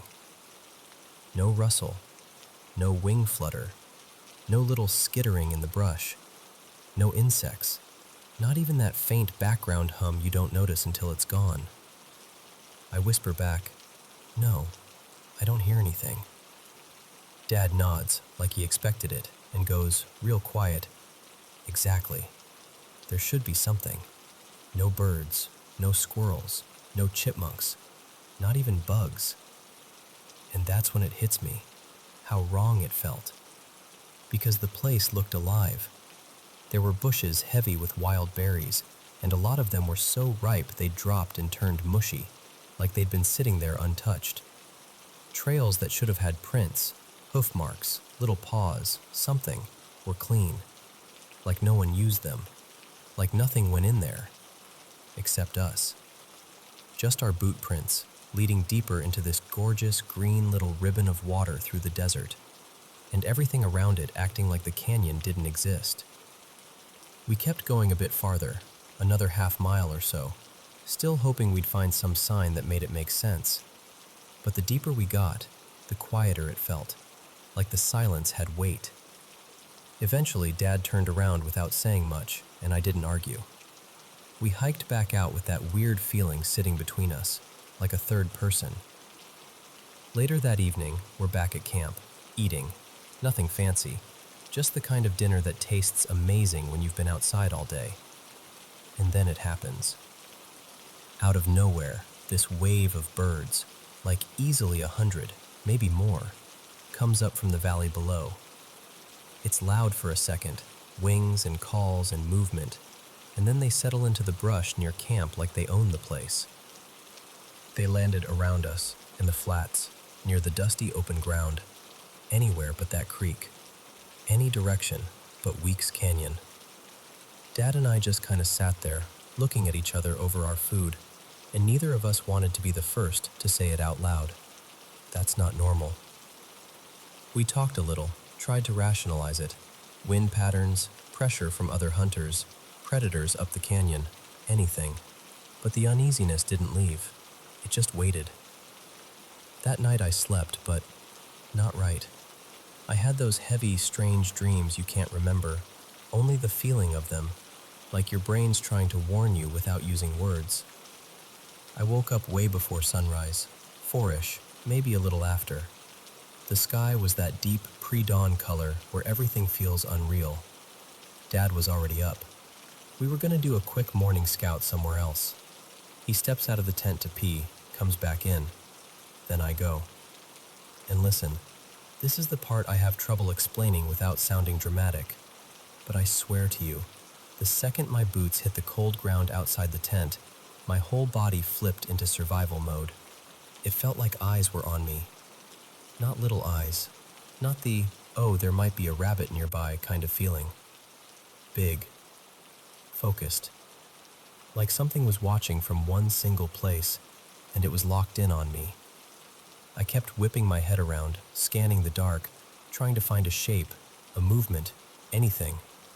And I realized my hands were shaking because my brain was screaming, "Get back inside." I don't even remember finishing. I just hustled back into the tent like a kid, zipped it behind me, and sat down hard without saying a word. Dad didn't even ask what was wrong. He just says quietly, "You feel it too, huh?" And I look at him, and my voice comes out smaller than I wanted. "Yeah, something's out there." He cuts me off, really sharp for him, and says, "It's not normal." And man, hearing that come from my dad rattled me more than the feeling itself. Because he's not easily spooked. He spent years in remote Nevada, hunting, exploring, working old sites, places where you learn to stay calm or you don't last. If he says something isn't normal, you listen. So we stayed in the tent until the sky started to lighten, until it felt safer just because we could see. Then we packed fast, got in the truck, and went scouting somewhere else. We didn't even argue about it. It was just decided. I've tried to explain it away ever since. Mountain lion, maybe. That's the obvious answer. They'll stalk, they'll watch, they're quiet. But I've been in tense situations before.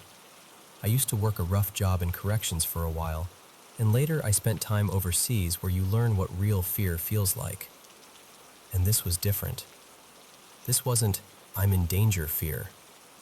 This was the kind of fear that goes straight through you, like your instincts recognize something your brain couldn't name.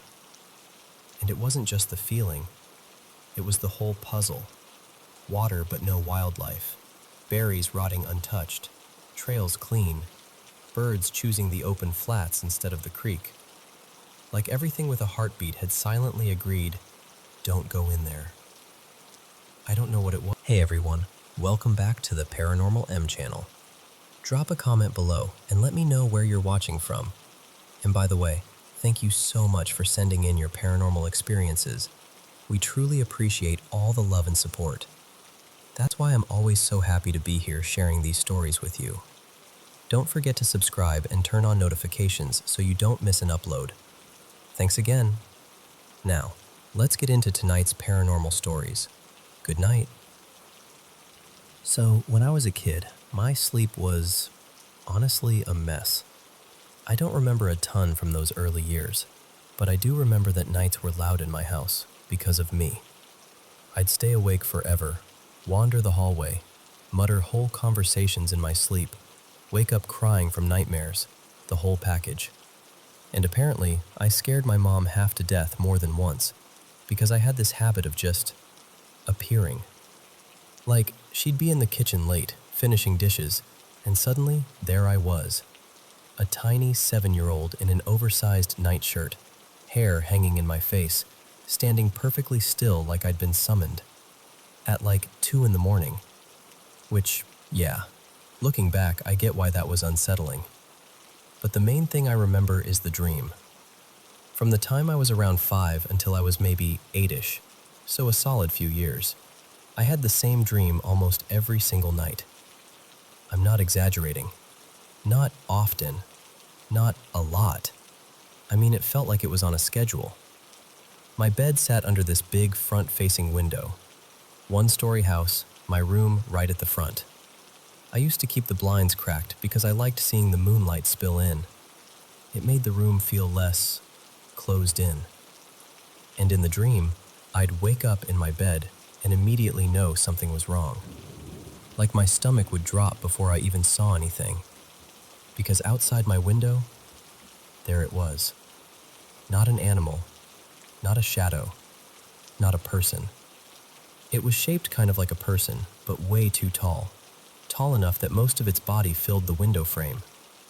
Its skin was this weird, sickly color, like gray with a faint greenish tint, and it didn't have clothes on, just this smooth, bare body pressed up close to the glass.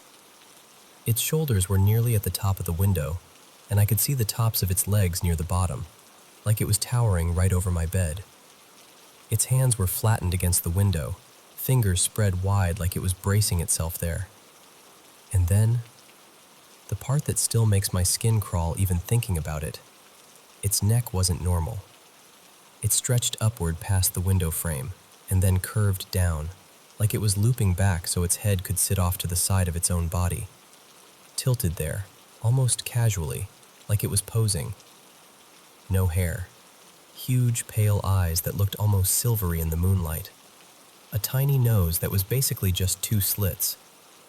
And this smile. This unreal, too big grin that pulled tight at the cheeks like it was stretching skin that didn't really want to stretch. The teeth were long and uneven and kind of needle thin, yellowed like old bone. The thing didn't move. It didn't blink. It didn't tap the glass or rattle the window or do anything dramatic. It just stared at me. Every night, I would lie there in the dream, frozen, staring back, and I'd get that awful feeling. Like if I moved or if I looked away, something would happen.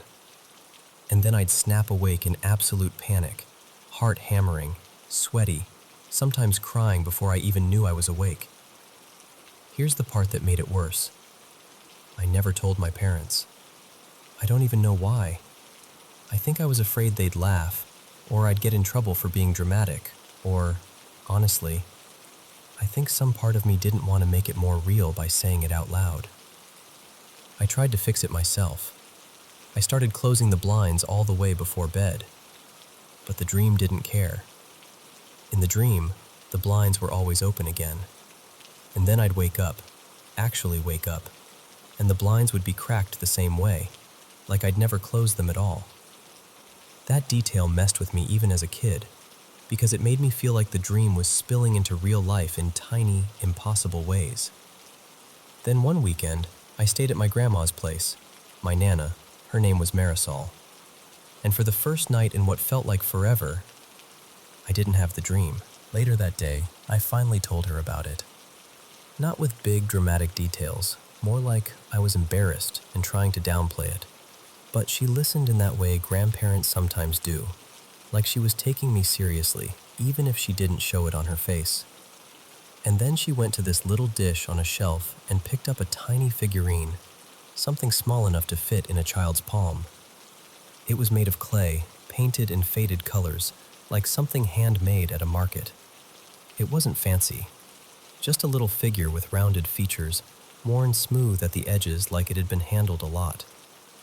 She put it in my hand and told me, very simply, "Keep this by your bed tonight. You won't see that window visitor again." I remember the way she said it, not spooky, not theatrical, more like she was reminding me to bring a sweater. So that night, I set the figurine on the bedside table, and I never dreamed of that thing again. Not once. I still had messed up sleep after that. I still had night terrors. I still had the kind of nightmares that make you feel weird for a whole day afterward. But that specific creature, the too tall thing with the sideways head and the stretched grin, vanished like someone flipped a switch. I'm 24 now, and I still keep that little clay figurine on my nightstand. My sleep is still complicated. I'm an insomniac. I've dealt with sleep paralysis more times than I want to admit, and I've seen plenty of awful stuff in those moments. Your brain can produce some truly horrifying images when you can't move and you're stuck half dreaming. I've been prescribed different sleep meds over the years, but I never stay on them long because the side effects always end up being their own kind of nightmare. At this point, I'm weirdly good at functioning on very little sleep. Not proud of it, just used to it. But even with all of that, with all the other sleep-related weirdness I've had as an adult, I have never seen that creature again. And the wild thing is, those dreams are the clearest memories I have from my childhood. I can picture it perfectly. I can remember exactly what it felt like to lie there, stiff as a board, staring through the sliver of moonlight between my curtains. Mine were blue, with little stars on them, and feeling the silence like pressure on my ears. Just me, the window, and that thing not moving at all. I don't open my blinds at night anymore. I just don't. And I'm not even someone who goes around believing in the supernatural. I'm the type who hears a paranormal story and immediately starts thinking, okay, but was there black mold? Was there sleep deprivation? Is there a gas leak? I'm always looking for the normal explanation first. But this is the one thing I can't fully file away as just a dream. Because it happened too consistently, for too long, with too many little details that felt fixed. Like it wasn't my imagination remixing itself night to night. It was the same scene, the same presence, the same staring, like it was waiting for me. I don't know what it was. I'm not claiming it was some monster outside my childhood window. I just know it didn't feel like something ordinary. And honestly, even now, if I ever catch myself thinking, it was probably nothing, my hand still reaches over, almost automatically, to make sure that little clay figurine is right where it belongs.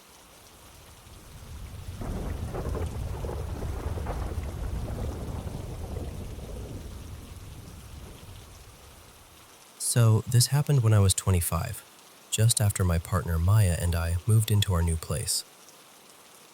And I should probably admit up front, I've had enough weird, paranormal-ish moments in different homes that I've kind of stopped being surprised when a house feels off.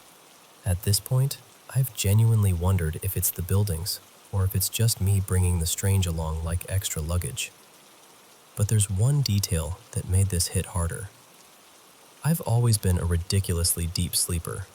Like, when I was a kid, my family could have held a marching band in my room and I'd still be drooling on the pillow. Thunderstorms, sirens, didn't matter. But for some reason, movement wakes me up.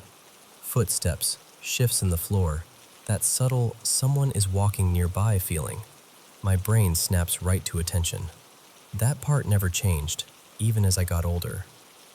Anyway, first week in the house, maybe the second or third night, I wake up in the middle of the night to footsteps coming down the hallway. At first I'm like, Maya must be up. But I turn my head and she's right there beside me, completely out cold, breathing slow, dead asleep. So now I'm wide awake, but not fully, you know? That half-awake state where your mind is foggy, but your body is instantly tense. The footsteps keep coming, and our hallway is long, longer than it sounds like on paper.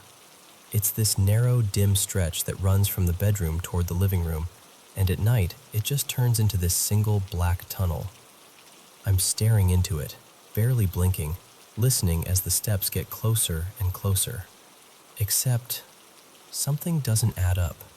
They sound like they're approaching the bedroom, but I'm not seeing anything. Not even a flicker of movement. No shadow shift, no shape, no change in the darkness.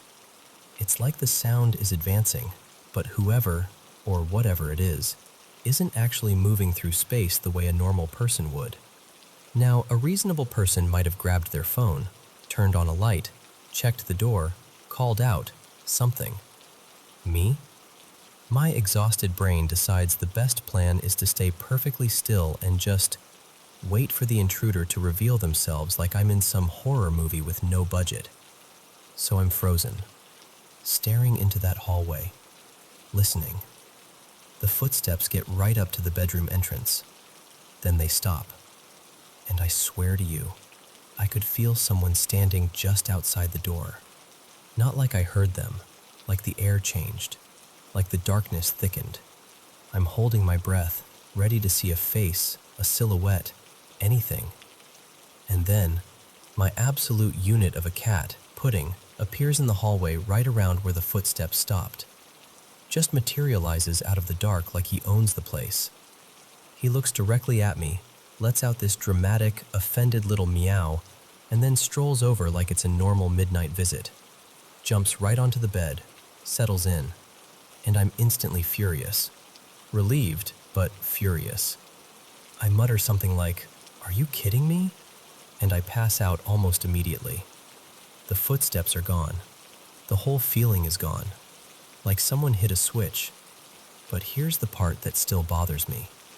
The next morning, when I'm more awake, it hits me. I know what my cats sound like. I've heard them trot, sprint, thump, slide around corners, all of it. And even though we'd only been there a few days, I'd already heard Pudding go up and down that hallway. Those footsteps weren't him. So yeah, maybe it was just my sleep-deprived brain. Maybe the house settling. Maybe acoustics. Maybe some weird combination of everything. But in the moment, in the dark, with those footsteps walking toward me without anything actually getting closer, it didn't feel like a cat. It felt like someone coming to my bedroom door.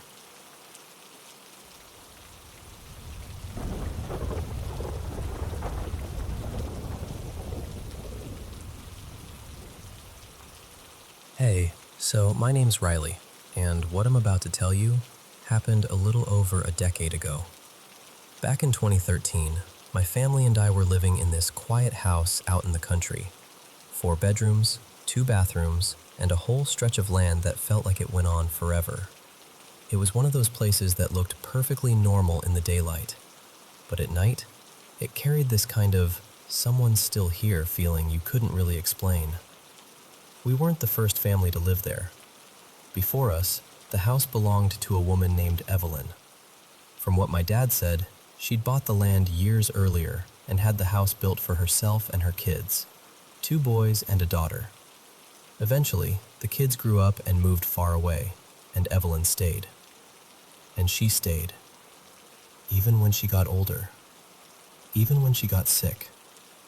And the sad part is, hardly anyone came to check on her. She passed away in that house in 2007, in her early 80s, alone. That detail stuck with me, because once you know that, the house feels different. Okay, so here's where things started getting weird. My little brother, his name was Mason, was about 8 at the time, and he had this old iPhone 4 he treated like treasure. He played it constantly. Little games like Angry Birds, Temple Run, stuff like that. He'd sit on this worn 3-seat couch in the living room and get totally locked in. One Sunday morning, we're rushing around getting ready for church. Mason's on the couch playing, and my stepmom calls out for him to go get dressed. He sets the phone down. He swears he did. Gets up, leaves the room. And here's the thing. Nobody else went into that living room. Not even for a second. A few minutes later, he comes back out, flops onto the couch, and the phone is gone. Just gone. We all did the usual stuff. Checked the couch cushions, looked under it, behind it, even inside the couch lining like we were detectives in a crime show. We tore the room apart, then the whole house. And this wasn't a messy house either. There weren't piles of stuff. There weren't 100 hiding spots. It was clean, open, nowhere for an iPhone to vanish into. And every single person in that house swore up and down they hadn't touched it. At first, we tried to be logical. Mason's a kid. Kids misplace things. Maybe it slipped somewhere stupid. So we gave up for the day, went to church, and figured it would show up eventually. Except it didn't. Not that day, not the next day, not even that week. Weeks passed. Then one Sunday, we come home from church again. The house has been locked, like always. We unlock the front door, step inside, and there it is. The iPhone, sitting right behind the front door, on top of the little entry rug, like someone had placed it there on purpose. Not tossed, not dropped. placed. And when we picked it up and turned it on, my stomach went cold. It was still on the same screen Mason had left it on. Same game. And the battery, this is what always freaks me out. It was at the same charge level as when it went missing, like time hadn't moved for it at all. We all just stood there staring at it, because what do you even say? Nobody had been home. Nobody had a key besides us. There was no sign of a break-in. And even if there had been an intruder, why would they steal a kid's phone, then quietly return it weeks later and set it down like a gift?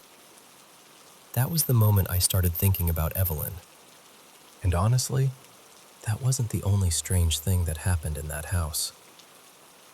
Not long after that, I had my own little, okay, what was that moment? One night, I got in the shower. No music, no distractions. I remember setting my phone on the toilet tank, clear as day. I laid my towel and clothes on the closed toilet seat, like I always did. Showered for maybe 15 minutes. I step out, reach for my phone, and it's not on the tank. I check the counter, the floor, the trash, even peek into the sink like it somehow bounced in there. And then I lift my towel and clothes, and my phone is tucked underneath them, like someone slid it there while I was showering. And I just stood there, dripping wet, staring at it, because I know I didn't put it there. Then there was another time when my step-grandma, her name was Denise, came to visit. She wasn't forgetful, and she wasn't the type to leave a mess unless she planned to clean it later. She'd had her makeup spread out on the bathroom counter for a couple days, and that morning she was in a hurry. She did her face fast, grabbed her keys, and left to run errands. No one else was home. Everyone was at work or school. When she came back a few hours later, she went into the bathroom, and all her makeup was neatly organized and put back exactly the way it had been when she first arrived days earlier. Like the counter had been reset to day one.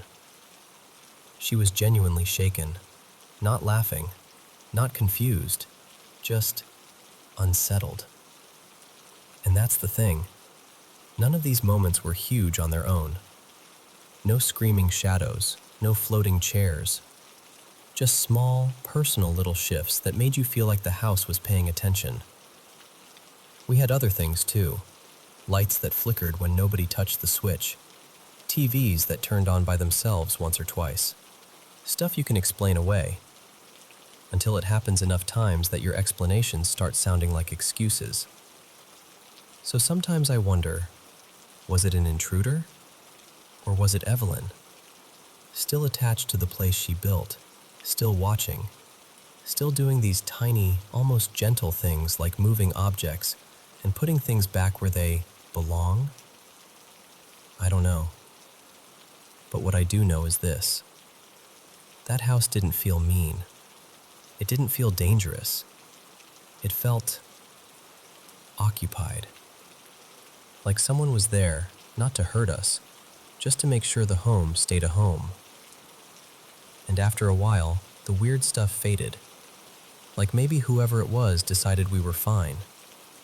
Like the house finally let us keep it. Or like Evelyn finally moved on.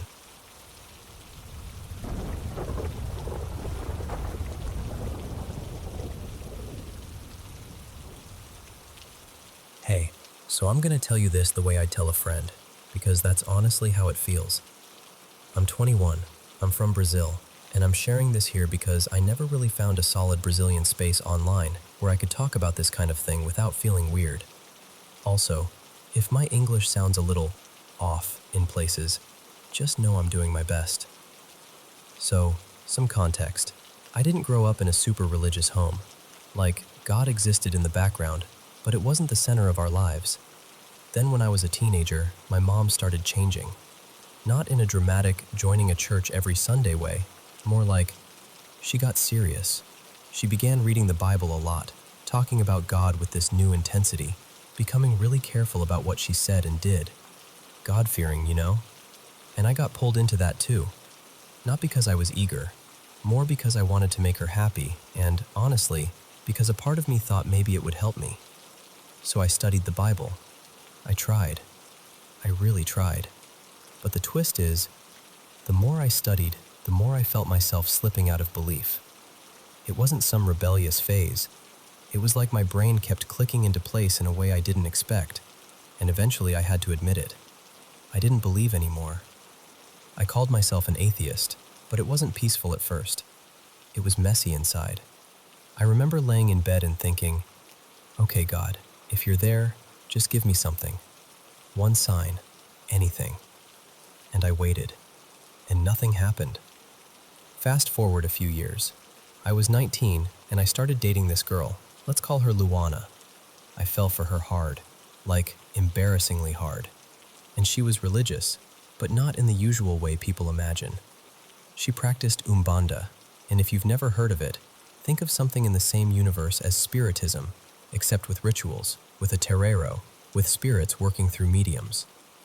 At first I was just curious, and if I'm being real, I also wanted to feel close to her world, because she talked about it with so much certainty. So I asked if I could go with her to a jira, the ritual gathering.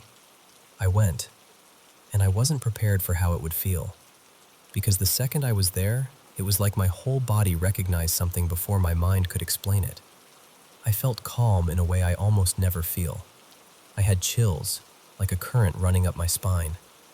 I remember thinking, this is going to sound dramatic, but I feel like I'm home.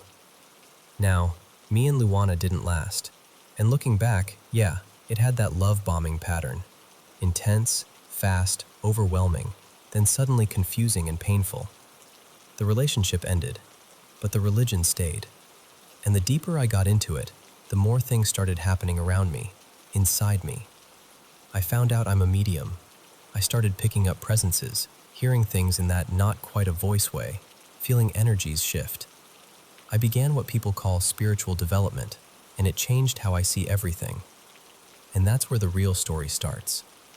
One morning, my mom went out with my little brother, let's call him Rafa, and the house got quiet.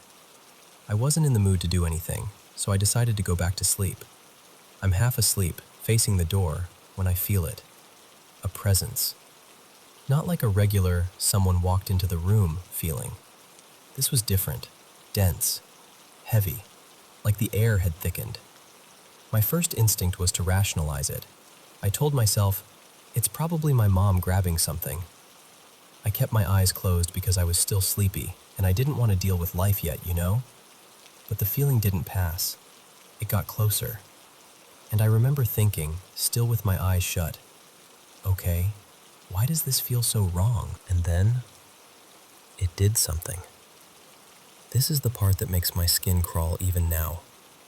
It felt like it leaned forward, like it was trying to see my face, like it was checking me.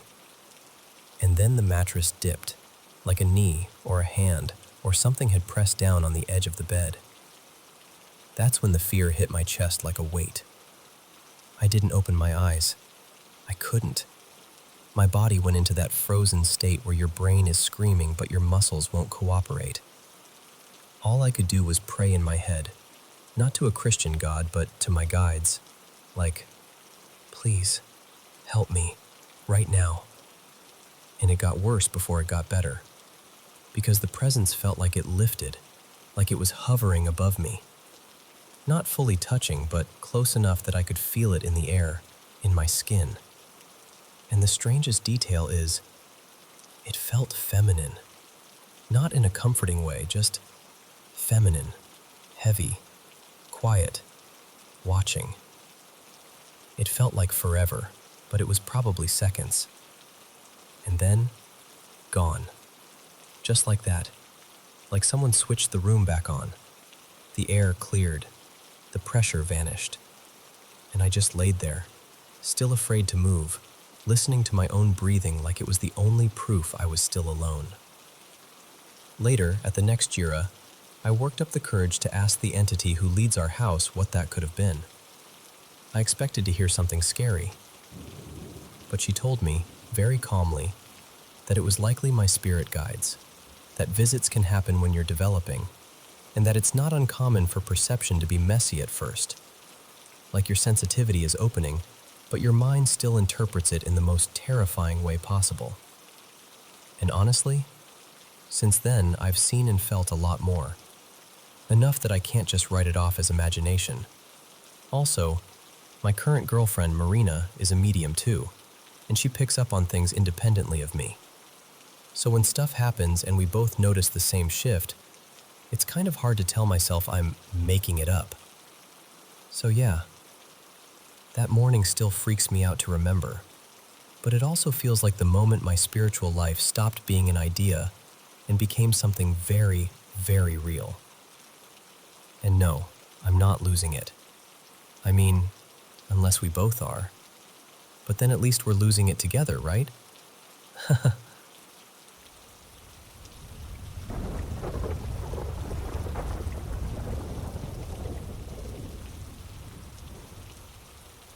Okay, so I'm gonna tell you something that still gives me chills. And I swear I'm not the type to jump at every little sound. I'm Maya. I'm 24 now, and I've worked at this place for a little over a year and a half. Almost 2 years. It's one of those jobs where the building is basically its own world at night. Quiet, fluorescent lights, long hallways, and you're working the graveyard shift. Like 10 p.m. to 6 a.m. kind of hours.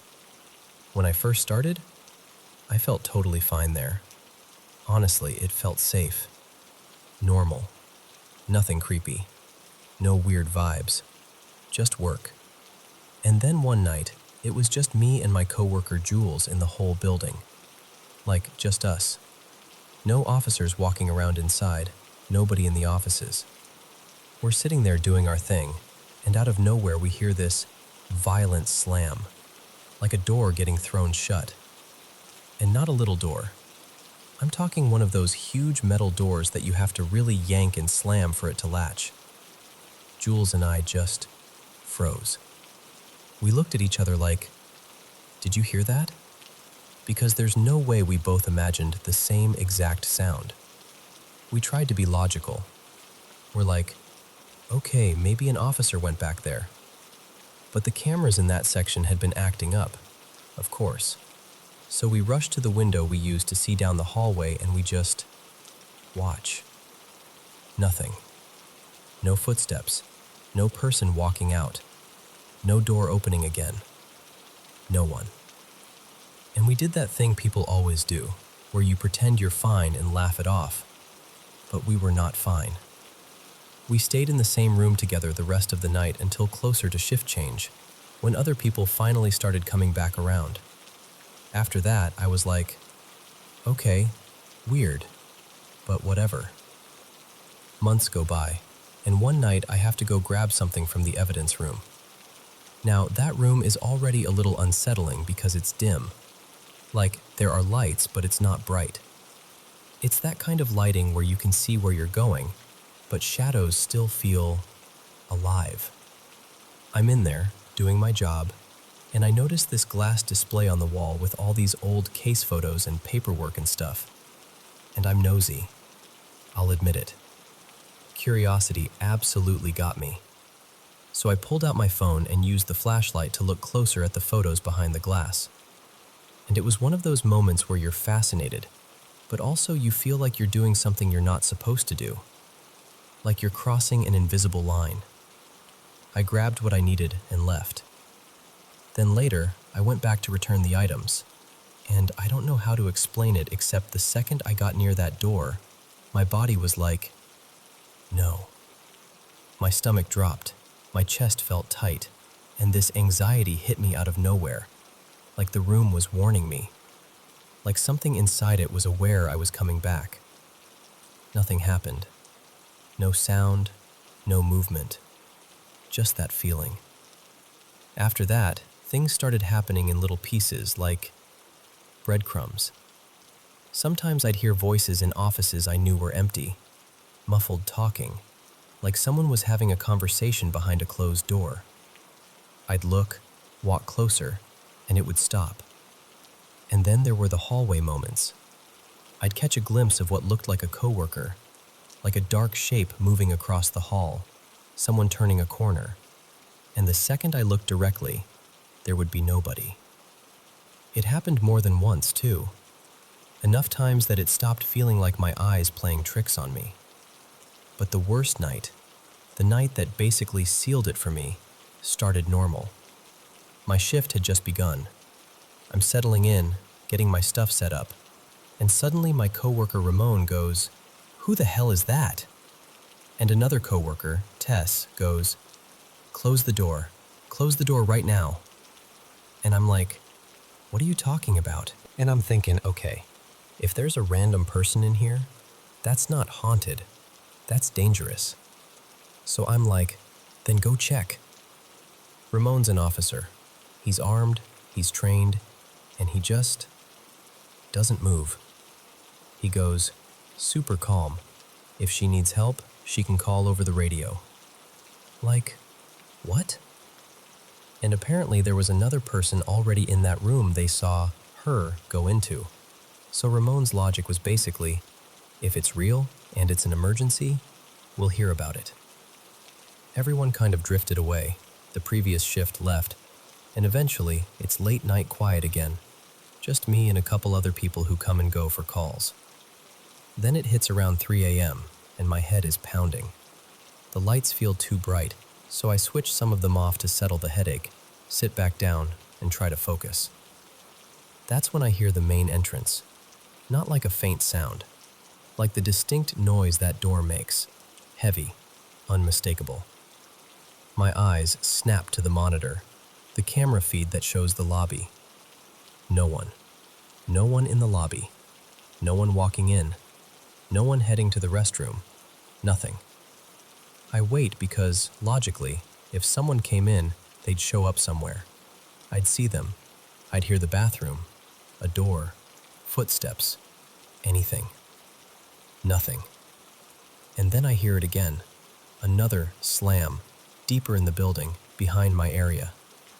Again, big metal door. The kind you can't accidentally close. The kind that doesn't just drift shut because the AC kicked on. And the part that really got me? The coworker who usually works back there had left earlier. All the officers were out on a call. I was basically alone in that section of the building. I tried to act normal.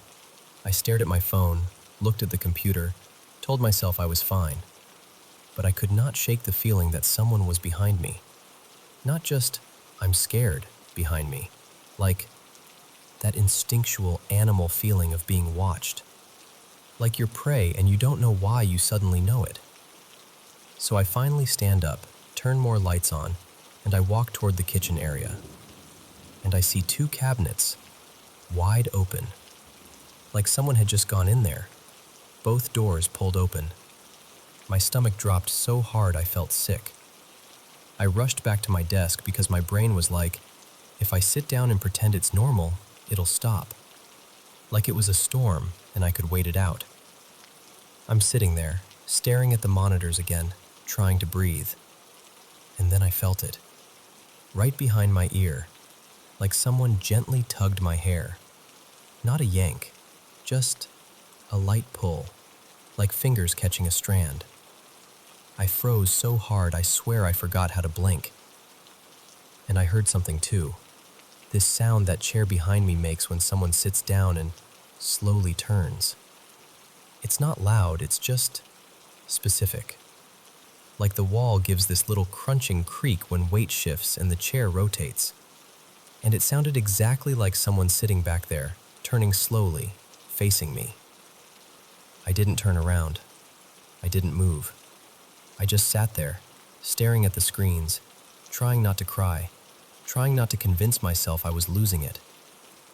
When I finally built up the nerve to go back to the kitchen, because my shift was almost over and I couldn't leave those cabinets open, I walked over there with my heart in my throat. And the cabinets were closed. Both of them. Like I'd imagined the whole thing. Except I know what I saw. I had maybe 20 minutes left in my shift, and I did not tough it out. I asked an officer to stand with me, literally in the doorway, until it was time for me to leave. I took the next week off after that. And I'll tell you something weird. When I came back, it was quieter. Like whatever it was had said what it wanted to say. Or maybe I just desperately needed the break and my brain was running on fumes. But even now, every once in a while, in certain parts of the building, I still get that feeling, like I'm being watched. That place is haunted, and I swear, the night shift knows my name.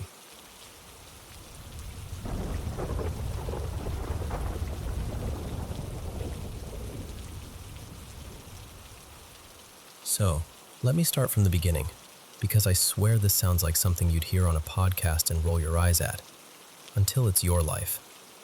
The guy who owned our place before us, he was a pastor. Really nice, polite, the whole deal. When we were signing everything, he asked if we wanted to keep some of the decorations he put up. We were like, sure, why not? Saves us the trouble. What I didn't realize is that some decorations meant crosses. Everywhere. Like, not one or two. More like a dozen, scattered through the house like someone was keeping count. One of the guest bedrooms had 6 of them just on its own, and that's where my partner, Maya, finally drew the line. She took them down and packed them away, and I remember laughing and saying, okay, yeah, that's a bit much. And I'm not saying these things are connected. I'm not saying it either. But right after that, this place became a full-on money pit. Like pipes, wiring, some mystery leak that showed up out of nowhere. Just one thing after another. It added up fast. I kept telling myself it was just bad timing, but in the back of my mind, I couldn't help thinking, man, what if we offended something? We moved in about 10 months ago, and the layout is kind of weird. Our main bedroom is on one end of the house, and the other bedrooms are down the hall on the opposite side. It's not a huge place, but it's separated enough that the far side feels different. Like the air changes over there. And then came those 3 nights. 3 nights in a row, I crashed in one of the rooms on that other side. Not for any dramatic reason, just fell asleep there watching something, or I didn't want to wake Maya up, that kind of thing. But each night, it happened. I'd be half asleep, and suddenly there'd be this high ringing in my ears, like the world narrowed down to that sound. Then everything would feel heavy, like someone poured wet cement into the air. I tried to talk once, tried to call out to Maya, and I couldn't. Not even a little. My chest wouldn't work right. It wasn't like a nightmare where you feel stuck. This felt physical, like I literally couldn't pull air in. And the worst part was this pressure around my throat, like being held down. I remember thinking, this is it. This is how it ends. In my own house, in a spare bedroom, over something I can't even explain. The first 2 times, I stayed put afterward. I know how that sounds, but I was stubborn. I wanted it, whatever it was, to know I wasn't scared. Like, nice try, I'm not leaving. By the 3rd night, though, I'll be honest, I bailed. As soon as I could move again, I grabbed my pillow and went straight back to our bedroom like a kid running to their parents' room. After that, I kind of tested it. I'd step into those rooms during the day, hang out for a bit, wait for that heavy feeling. And nothing happened. Not like those nights. Which almost made it worse because it was like it could choose when to show itself.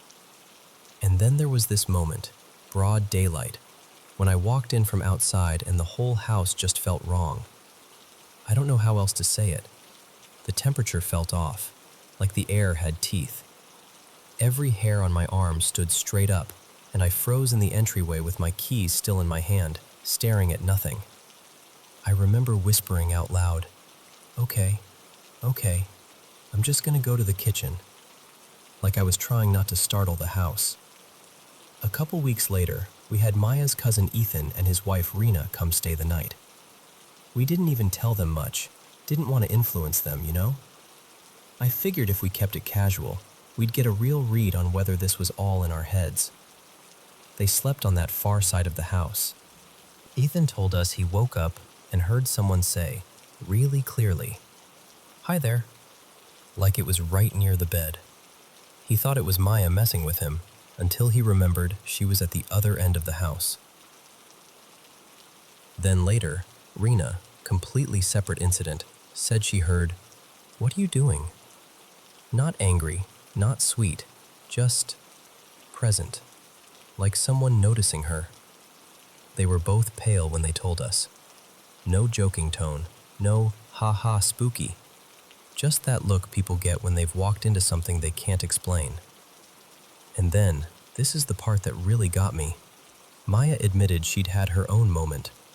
She didn't want to tell me at first because she knew I was already freaked out. But she told me she woke up one night and felt that same pressure and that same thick, heavy air, like the room was crowded even though it was empty. So now I'm sitting here like, okay, it's not just me. It's not stress. It's not some weird sleep thing I'm inventing. I know the obvious answer is get someone to bless the place. I know that. But here's my honest fear. What if that makes it worse? What if whatever's here takes it as a challenge? Like we're trying to push it out and it pushes back harder. So right now, I'm doing this cautious, careful thing, keeping the lights on when I need to, not provoking anything, trying to act normal. But I'm also planning to put up cameras around the house. Not because I want proof for the internet or anything, just because I want to know what's happening when we're not looking. And yeah, you can call me crazy. I've called myself crazy, but I've never experienced anything like this before. Not once. And the weirdest part? It doesn't feel like a horror movie. It feels like something is living here with us, and it's letting us know it noticed we moved in.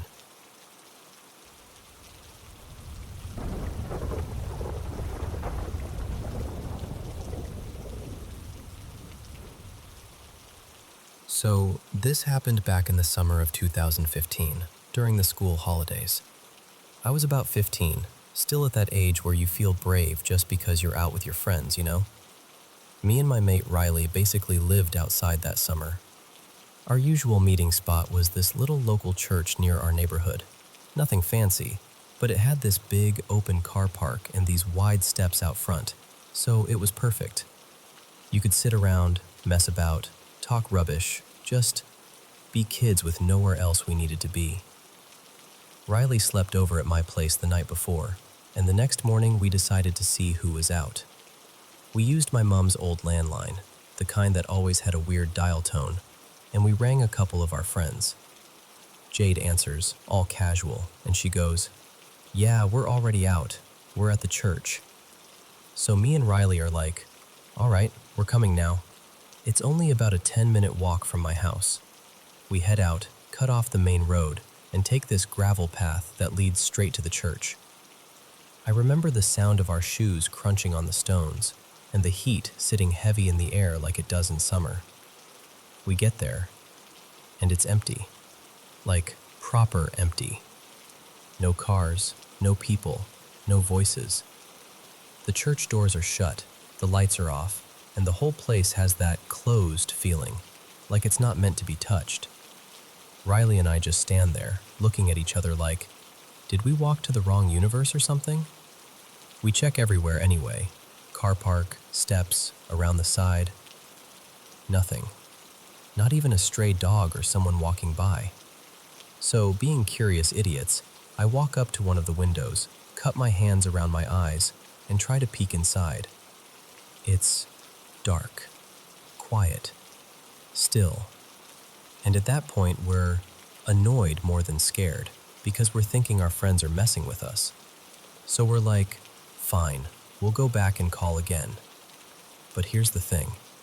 Just as we're about to turn around and head back down the gravel path, we hear it. Behind the church, somewhere out of sight, this voice rises up. A woman's voice, clear and soft and honestly beautiful. Not like someone shouting, more like this long, melodic sound, almost like singing, but not a song I recognized. It felt weirdly close and loud, like it was meant to be heard. Riley and I froze, like our bodies made the decision before our brains did. We just stared at each other, wide-eyed. And then, no discussion, no, should we run? We ran. Full sprint down that gravel path like something was chasing us, like really chasing us. We get back to my mom's house, both out of breath, and we grab the landline again. I call Jade back and I'm like, "Where were you? We just went to the church. There was nobody there." And she goes, "What do you mean? We're still here. We haven't moved. We haven't seen you." That made my stomach drop, because it wasn't just that the church was empty. It was that they were insisting they'd been there the whole time. So we tell them, "Stay there. Don't go anywhere." And me and Riley practically race back. And when we reach the church the second time, it's like we've stepped into a different day. There are cars filling up the car park. The lights are on. The doors are open. There's an event happening. People laughing, talking, moving in and out. You can hear that busy, echoey church noise, like chairs scraping and someone calling out to someone else. Me and Riley just slow to a walk, completely stunned, trying to make our brains catch up. We find our friends on the steps like nothing ever happened. And I remember blurting out, "How long has the church been open?" "Since the morning." Riley and I didn't even know what to say after that, because it wasn't like we'd imagined it.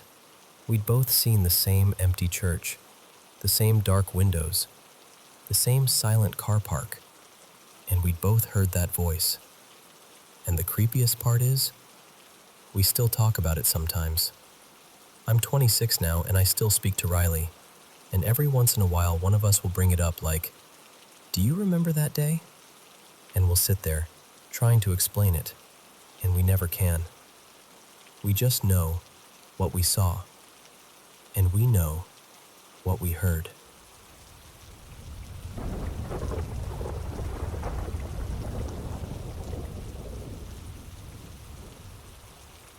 So, okay.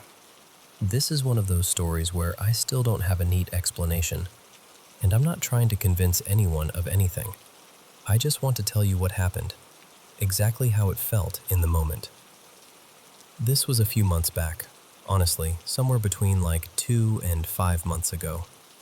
I'm in North Carolina, and it was one of those evenings where it's not super late, but it's dark enough that the windows feel like black mirrors.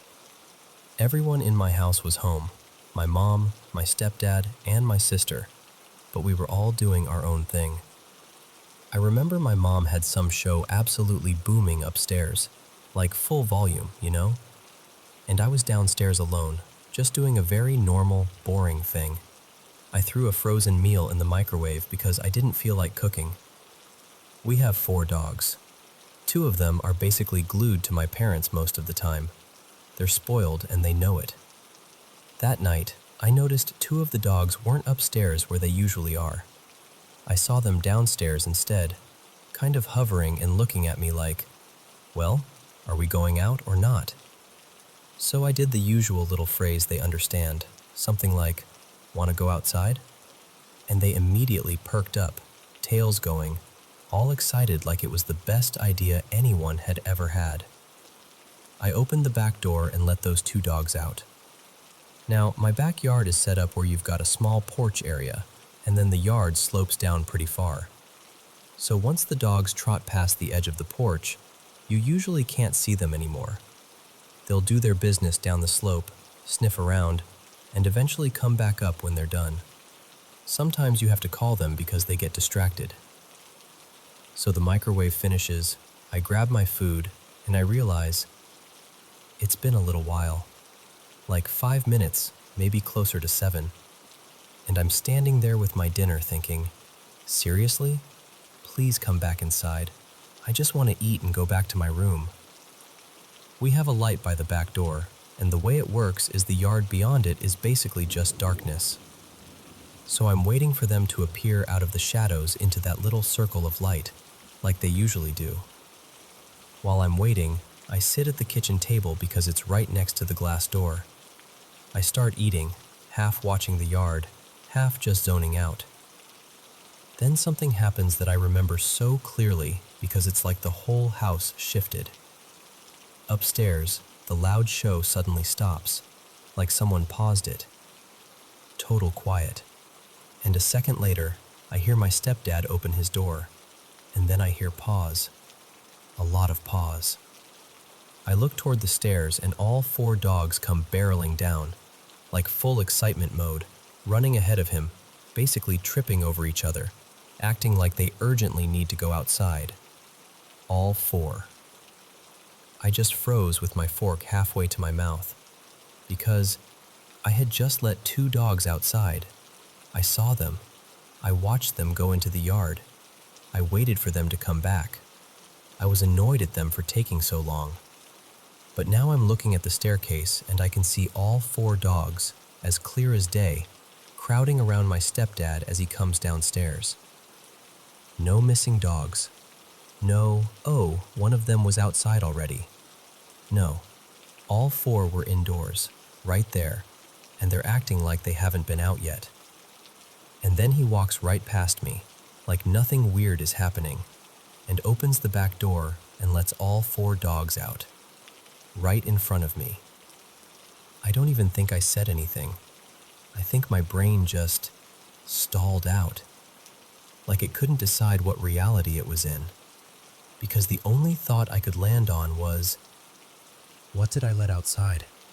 And the creepy part is, once that thought hit, everything else suddenly felt worse. Like, of course whatever I let out didn't come back. That would explain why I sat there waiting and never saw anything return to the door. I'm into spooky stuff. I watch paranormal videos sometimes. I think it's interesting, but I'm also pretty skeptical. I'm not someone who's constantly seeing ghosts in the corner of my eye or anything. And I don't drink, I don't do drugs. I wasn't sleep deprived or in some weird state. It was just a normal evening. But I swear to you, I let out 2 dogs. And I swear to you, a few minutes later, those same dogs were upstairs and came running down with the other 2 like they'd never gone out at all. I told my sister later and she basically laughed and told me I was being dramatic. My parents thought it was funny in a creepy campfire story way, but nobody really took it seriously. And honestly, I'm not saying it was a shapeshifter or a spirit or anything like that. I'm just saying I don't have an explanation that fits what I saw. So yeah, that's it. That's my weird little, not super flashy story that still makes my stomach drop when I replay it. And if you've ever had something like this happen, something small but impossible, please tell me, because I'd really like to know I'm not the only one.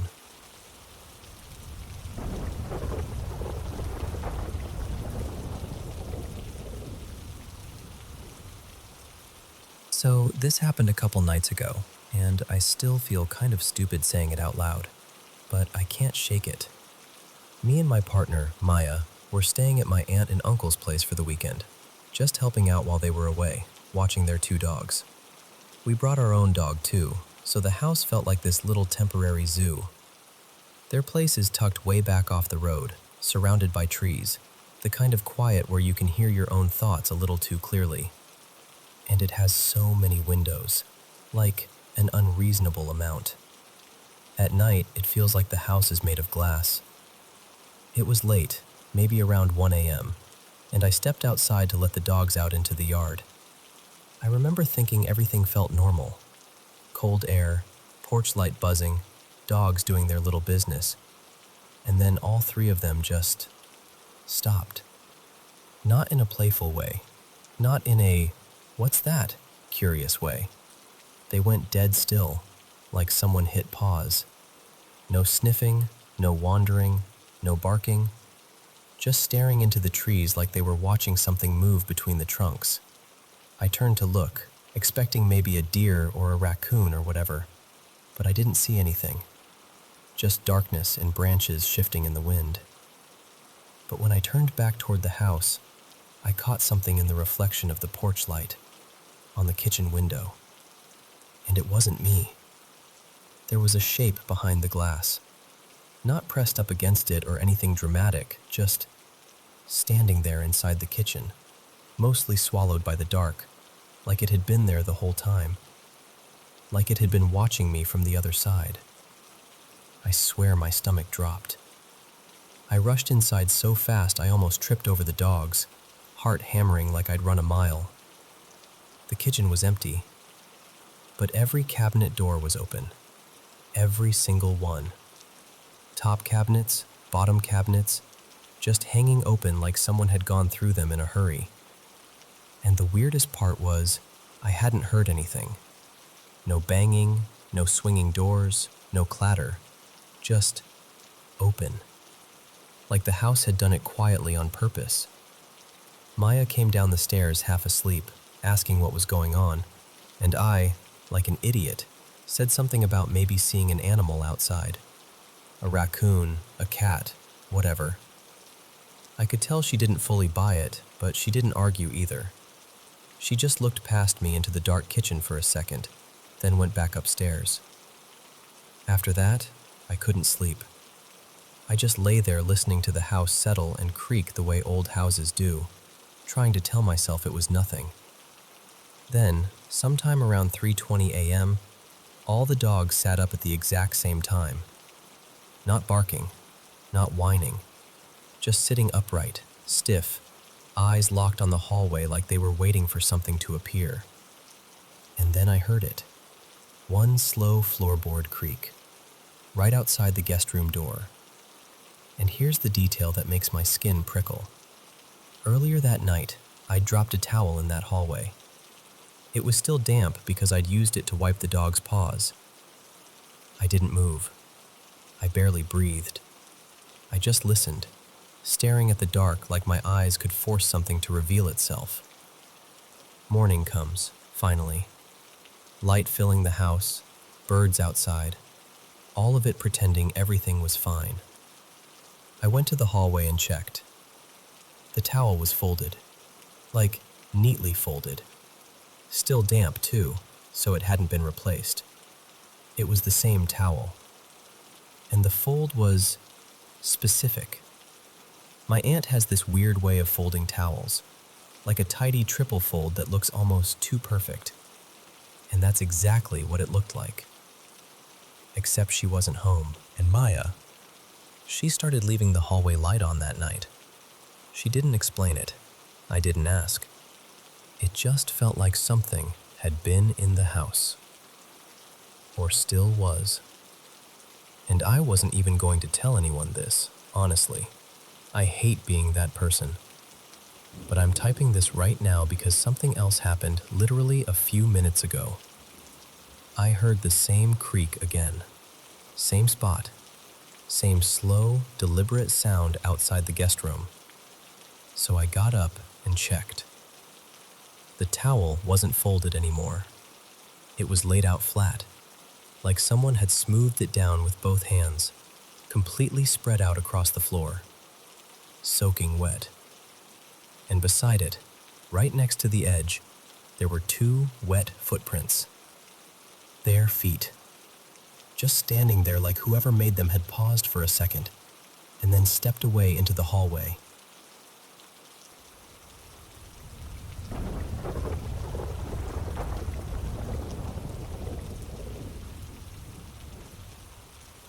So, I don't tell this story at parties, because it's the kind of thing that makes people go quiet and glance over your shoulder.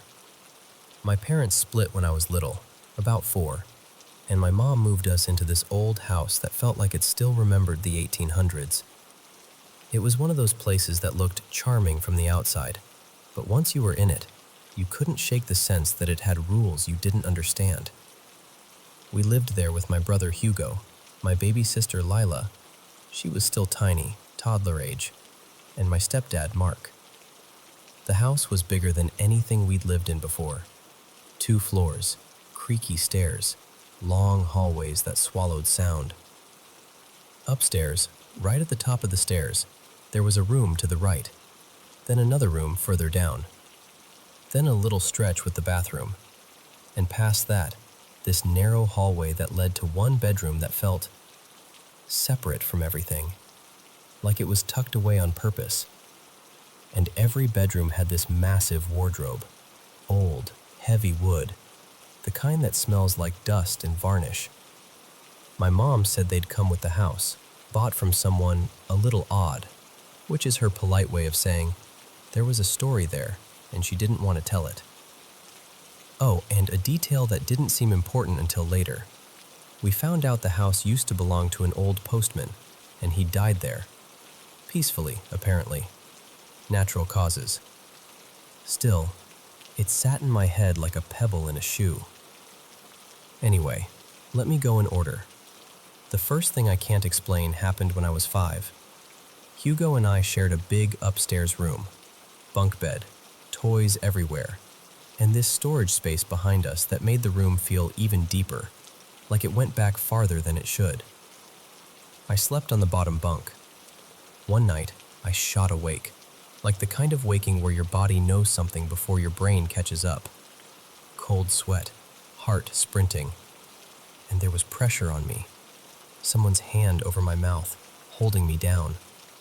I couldn't breathe properly, couldn't shout, couldn't move my legs. I remember thinking, I'm small, I can't get out of this. But I panicked so hard my arm just swung. I flung it backward and hit something solid, and I heard it, this unmistakable sound of a body stumbling and hitting the floor. I screamed. My mom came running in. She was pregnant at the time, and Mark was right behind her. Lights on, chaos, Hugo waking up crying. And there was no one. No footprint, no shadow, no explanation. Just me shaking and my mom trying to calm me down with that tight voice adults use when they're scared but refusing to show it. A couple years later, 7 or 8, I moved into that far bedroom. The isolated one. The private one. Worst idea of my childhood. That room had a door that led to the attic, and for weeks I kept saying someone was trying to open my bedroom door at night. My mom thought I was having nightmares, until later, we found out there had been people squatting up there at some point. Even after that was dealt with, the room never felt normal. It had this heavy feeling, like the air was always a little too still. Friends would come over, friends who weren't religious, friends who rolled their eyes at ghost stories, and they'd step into the doorway and kind of pause, like their bodies hesitated without them choosing to. I couldn't fall asleep in silence. I always needed background noise, videos, music, anything, because the moment it got quiet, I'd hear things. Soft whispers I couldn't make out, little clicks, the kind of sound you hear when someone shifts their weight in the dark. And the worst part was the feeling, that steady, prickling certainty that I wasn't alone, even when I was. I know how that sounds, I do, but I saw it. Fingers curling around the edge of the door like someone was peeking out. The skin looked bluish, like the hand had been cold for a long time, like it didn't belong to someone living. I didn't even think. I screamed and ran so fast I almost slipped on the hallway floorboards. Another night, I woke up on my side and felt the mattress dip, like someone had laid down behind me, close enough that I could feel the warmth of a body through the blanket. I whipped around. Nothing. No one. Just this clear indentation in the bed, like something had been there a second ago and decided it didn't want to be seen. One of my mom's friends came by once. This woman named Claire who was calm about everything, the type who laughs when other people jump at loud noises. She walked up the stairs with my mom, and when they got to my door, she stopped dead, like she'd hit a wall. She stared into my room and said, "I'm not going in there. I can't. It feels wrong."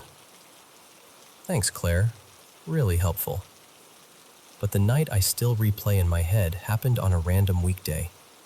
I was trying to fall asleep, background noise low, eyes burning from exhaustion, and I heard someone start up the stairs.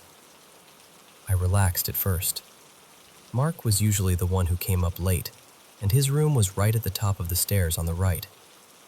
The footsteps reached the landing, and then they didn't turn into his room. They kept going, past the bathroom, down that short hallway, toward my door. Every hair on my arms lifted. I jumped up and pressed myself against the door, like my body could become a lock. My hands were shaking so hard I could barely grip the handle. And then something on the other side tapped. Not banging, not trying to break in, just a gentle, patient tapping. Like it knew I was right there, like it was enjoying the fact that I was listening. I cried until my throat hurt. I remember whispering, "Go away," like that would matter. No one believed me the next day. Not really. They thought I was imaginative, sensitive, dramatic. Every night after that, I'd end up at my mom's door, begging to sleep on the floor beside her bed, convinced that if I stayed in my room, whatever it was would finally decide to do something worse. Then there was the day it copied my mom's voice. I was around 10, sick enough that I stayed home while everyone else went out for a walk. Hugo had this upstairs room with a couch and a TV, so I curled up there with a YouTube video playing and a blanket pulled up to my chin. About an hour in, I heard the front door slam downstairs. Then my mom's voice, clear as anything. "We're back!" I even heard Lila giggling, that little toddler laugh that sounds like bubbles. I was sweaty and tired and didn't want to move, so I thought, I'll go down in a minute. Half an hour later, I heard it again. The front door. The same slam. My mom's voice, same tone, same rhythm. "We're back!" My stomach turned to ice. I sat up so fast my head spun. And when I finally went downstairs, my mom was just coming in for real. Coat half off, Mark carrying bags, Lila babbling. I said, "Didn't you already come back earlier?" She stared at me, confused, and went, "No, we just got home. Are you okay?" Later, she admitted that, during the walk, she'd gotten this sudden, awful feeling, like something was wrong at the house. So they'd rushed back sooner than they planned. I still think about that, about how perfectly it sounded like her, about what might have happened if I'd gone downstairs the first time. There was a tiny grocery shop right next door, and one day Mark asked me to watch Lila while he ran out for a couple minutes. Easy. She was playing in the living room while I sat nearby, half watching her, half watching TV. Across from the living room, there was this door that had been sealed shut, painted over, never used. Lila suddenly went quiet, turned her head like she'd heard someone call her. Then she stood up, walked straight to that sealed door, pointed, and said, plain as day, "Who's that man?" I swear my blood ran cold. I didn't even want to ask her what she meant. I just wanted Mark to come back. Other people noticed things too. A friend told me she heard whispering behind my wardrobe while I was asleep. Another friend was on a call with me once, and when I went downstairs to grab water, she said she heard footsteps moving around in my room. Slow, like someone pacing. We moved out after my first year of middle school. And you know what's wild? For a long time I tried to convince myself it was all stress, or nightmares, or my brain making patterns out of fear. Then, about a year ago, Hugo admitted something to me. He said he used to have constant nightmares in that house, always about an old man. The same kind of old man Lila described. He'd heard things too. Once, he even heard my voice calling him when I wasn't home. But he never said anything back then, because he didn't want to look scared. And hearing him say it, it was like something unclenched in me. Because for years, I'd carried this worry that I'd invented it all. That I'd been the weird kid who made things up. I didn't make it up. I was just terrified. And I'll tell you something that sounds small, but isn't. I still can't have a wardrobe in my room. I know it's irrational. I know it's just furniture. But every time I see one, tall, dark, doors that open into shadow, my brain goes right back to that bluish hand curling out of the wood. And I'm 10 years old again, listening to someone downstairs say, "We're back," when no one is home.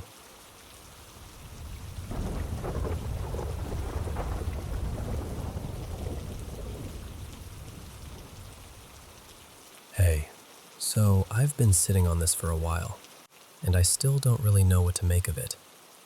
I'm sharing it the way it was told to me, because if someone out there has dealt with anything like this, or knows how to make it stop, I'd honestly love to hear from you. This isn't even my story, technically. It's my friend's. She's 16, and I'll call her Riley. I've known her forever, and she's not the type to invent things for attention. If anything, she tries to downplay stuff so nobody worries. Riley lives maybe 15 minutes from me, in a pretty normal, busy neighborhood. Schools nearby, families, traffic, the whole thing. Nothing about the area screams creepy. Her grandpa actually built their house himself, which always felt kind of sweet to me. It's been in the family a long time. A couple family members have passed away in the house over the years, but nothing suspicious. Just normal, sad life kind of stuff. The first weird thing was her dog. And I know how that sounds, but listen, this dog is ridiculously gentle. Like, not an aggressive bone in her body. Riley swears she'd never heard her growl at anyone or anything before. But one night, this was around late December 2024, during winter break, her dog started growling at the end of Riley's bed. Just staring at the foot of the bed like something was standing there. Low, steady growl. Not playful, not protective. More like warning. Riley kind of brushed it off. She was like, okay, maybe she heard a noise, and tried to move on. Then months later, around spring break, it started again, only more often. I was actually on the phone with her one of those times. Her parents were out, and it was just her and her older brother in the house. Mid-conversation, the dog starts growling again. Riley's trying to laugh it off, but I could hear it in her voice. She was unsettled. After that, the dog got stuck on the bathroom. For a few days straight, the dog would walk up to the bathroom doorway and just freeze. She wouldn't step inside. She would just stare into it and growl, like the room had something in it she didn't want to cross. Riley even tried calling her in with treats. Nothing. The dog wouldn't do it. And then Riley had this dream. She described it like it wasn't a normal dream at all, like it had weight, like her body remembered it afterward. In the dream, her mom was standing near the bathroom, talking to someone Riley couldn't see at first, like she was having a calm conversation with a person who didn't belong there. Then her mom called Riley over, like it was totally normal. When Riley got closer, she saw a woman standing just outside the bathroom. Average height, simple white dress, nothing fancy, just plain. Her hair was shoulder length but hacked up, uneven, like someone had cut it in a hurry or in anger. The woman was facing the bathroom, not inside it, but right beside the door. Riley tried to speak to her. No answer. She kept trying, louder, more desperate, and the woman didn't react. Riley couldn't see her face either. It was like the dream refused to show her. Even when the woman shifted, it stayed hidden, like a blur or a shadow where her features should have been. Then the woman reached out and put a hand on Riley's shoulder. When she woke up, there was nothing there.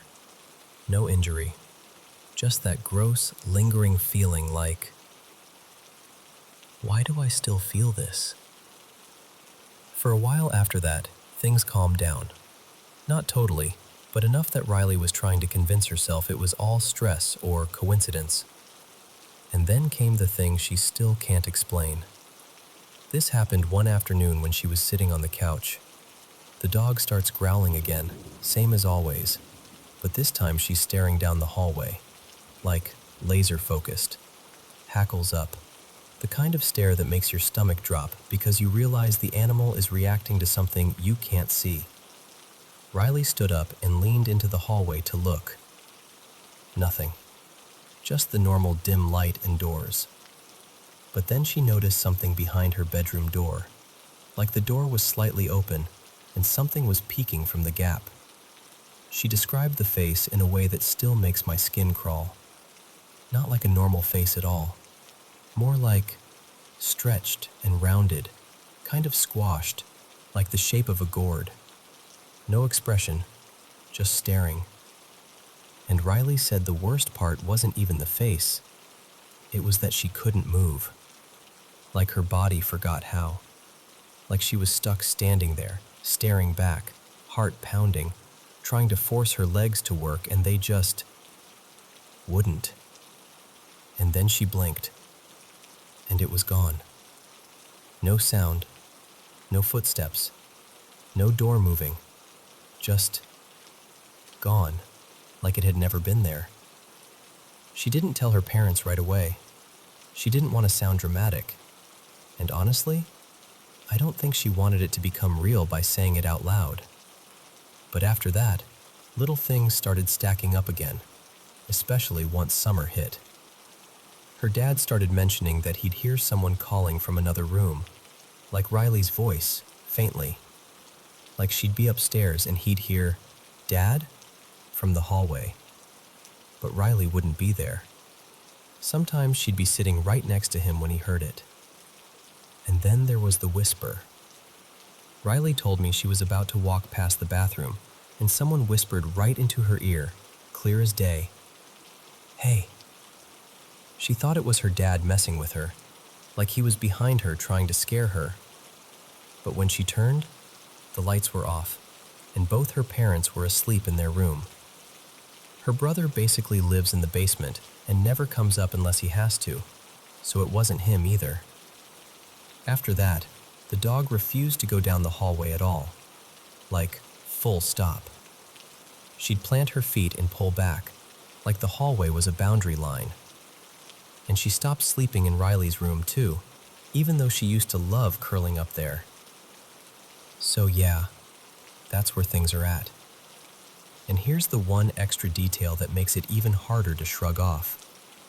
Apparently the neighbors who lived next door years ago were into ritual stuff. Like, not candles and vibes, but actual rituals.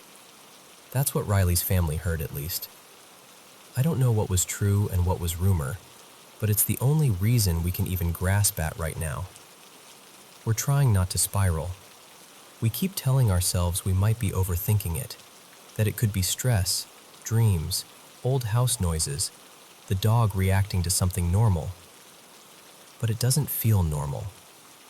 So if anyone's been through something like this, or knows what it means when a dog refuses a hallway and a bathroom feels like a dead zone, I'm listening. Because right now we're stuck between this is nothing and this is something. And that space is honestly the creepiest part.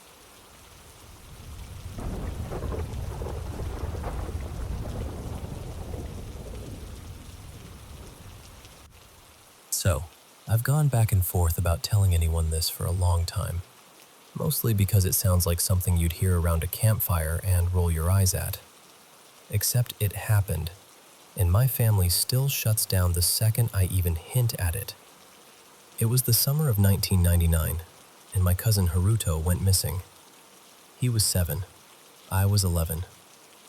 We were staying at my grandparents' place out in the countryside, outside Fukui, not the city, the real quiet part where the roads are narrow and the nights are so dark you can feel them. Their house was old in that way you can't fake. Sliding paper doors, tatami rooms that smelled faintly of straw and sun-warmed wood, a little shrine corner with offerings, and fields stretching out behind the property like an endless green sheet.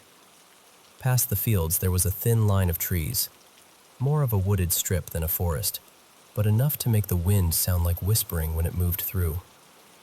One afternoon, Haruto and I were playing hide-and-seek around the yard.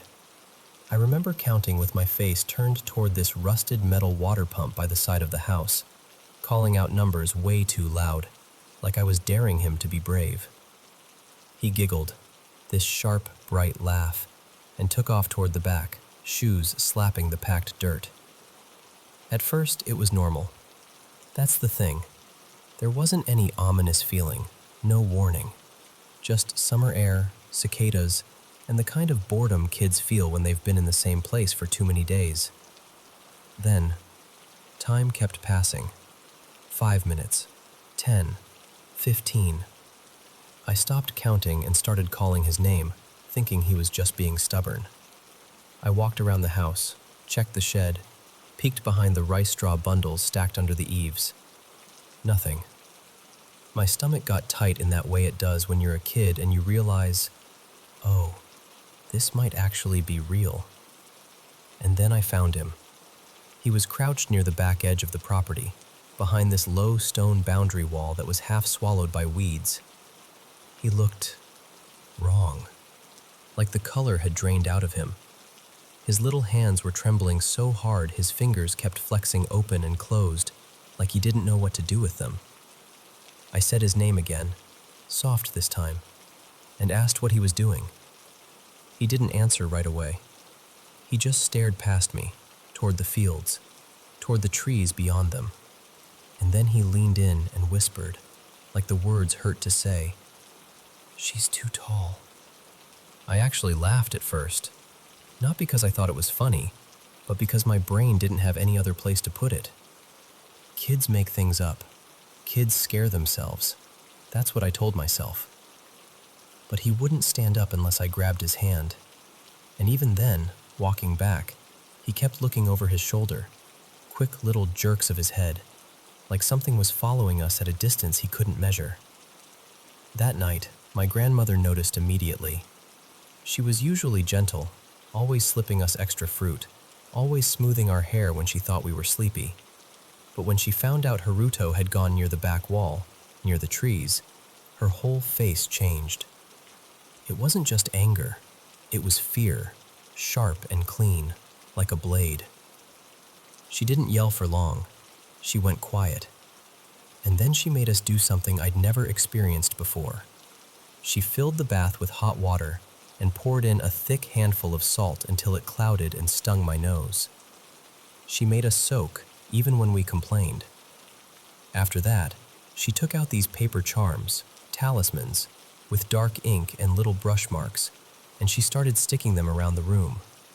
On the door frame, on the window edges, even tucked into the corner where the ceiling met the wall, like she was patching holes you couldn't see.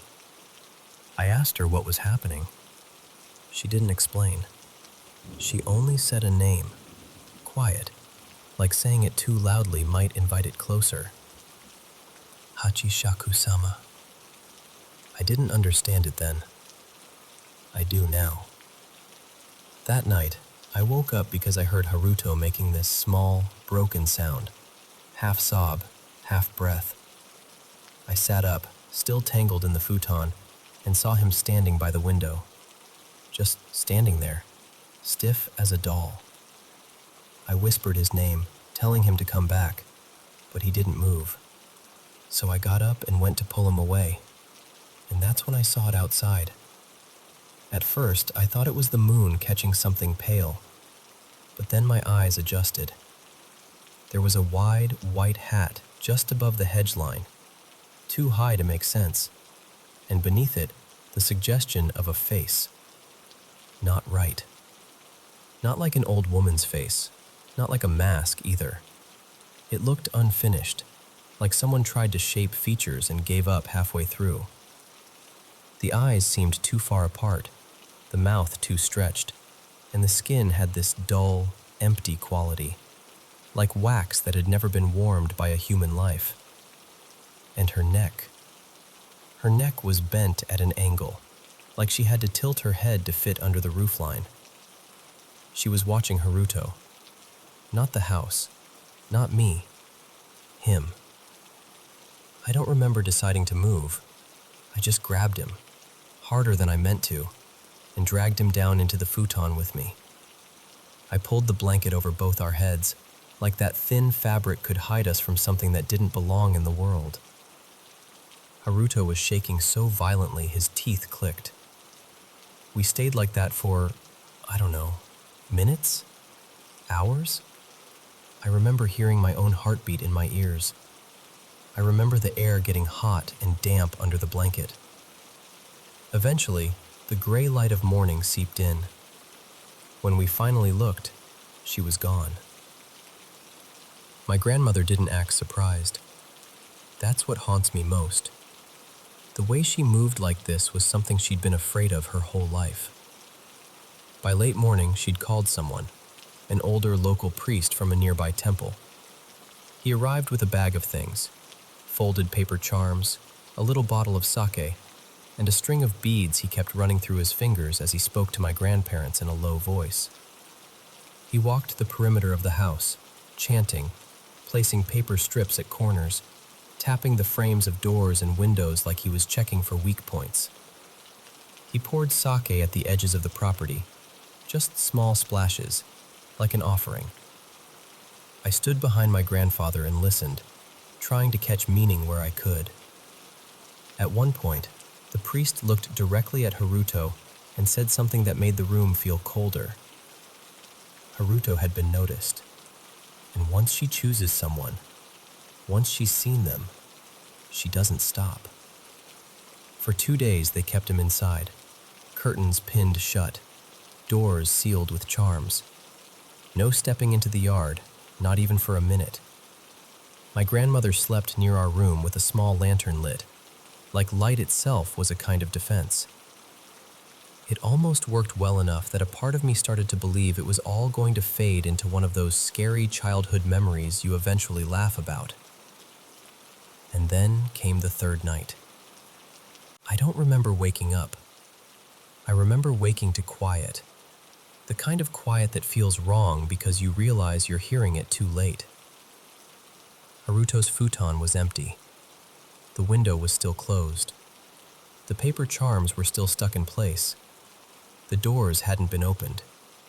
The house hadn't creaked the way it does when someone walks down the hall. There were no footprints in the dirt outside. No broken latch. No torn screen. Nothing you could point to and say, "Here, this is how it happened."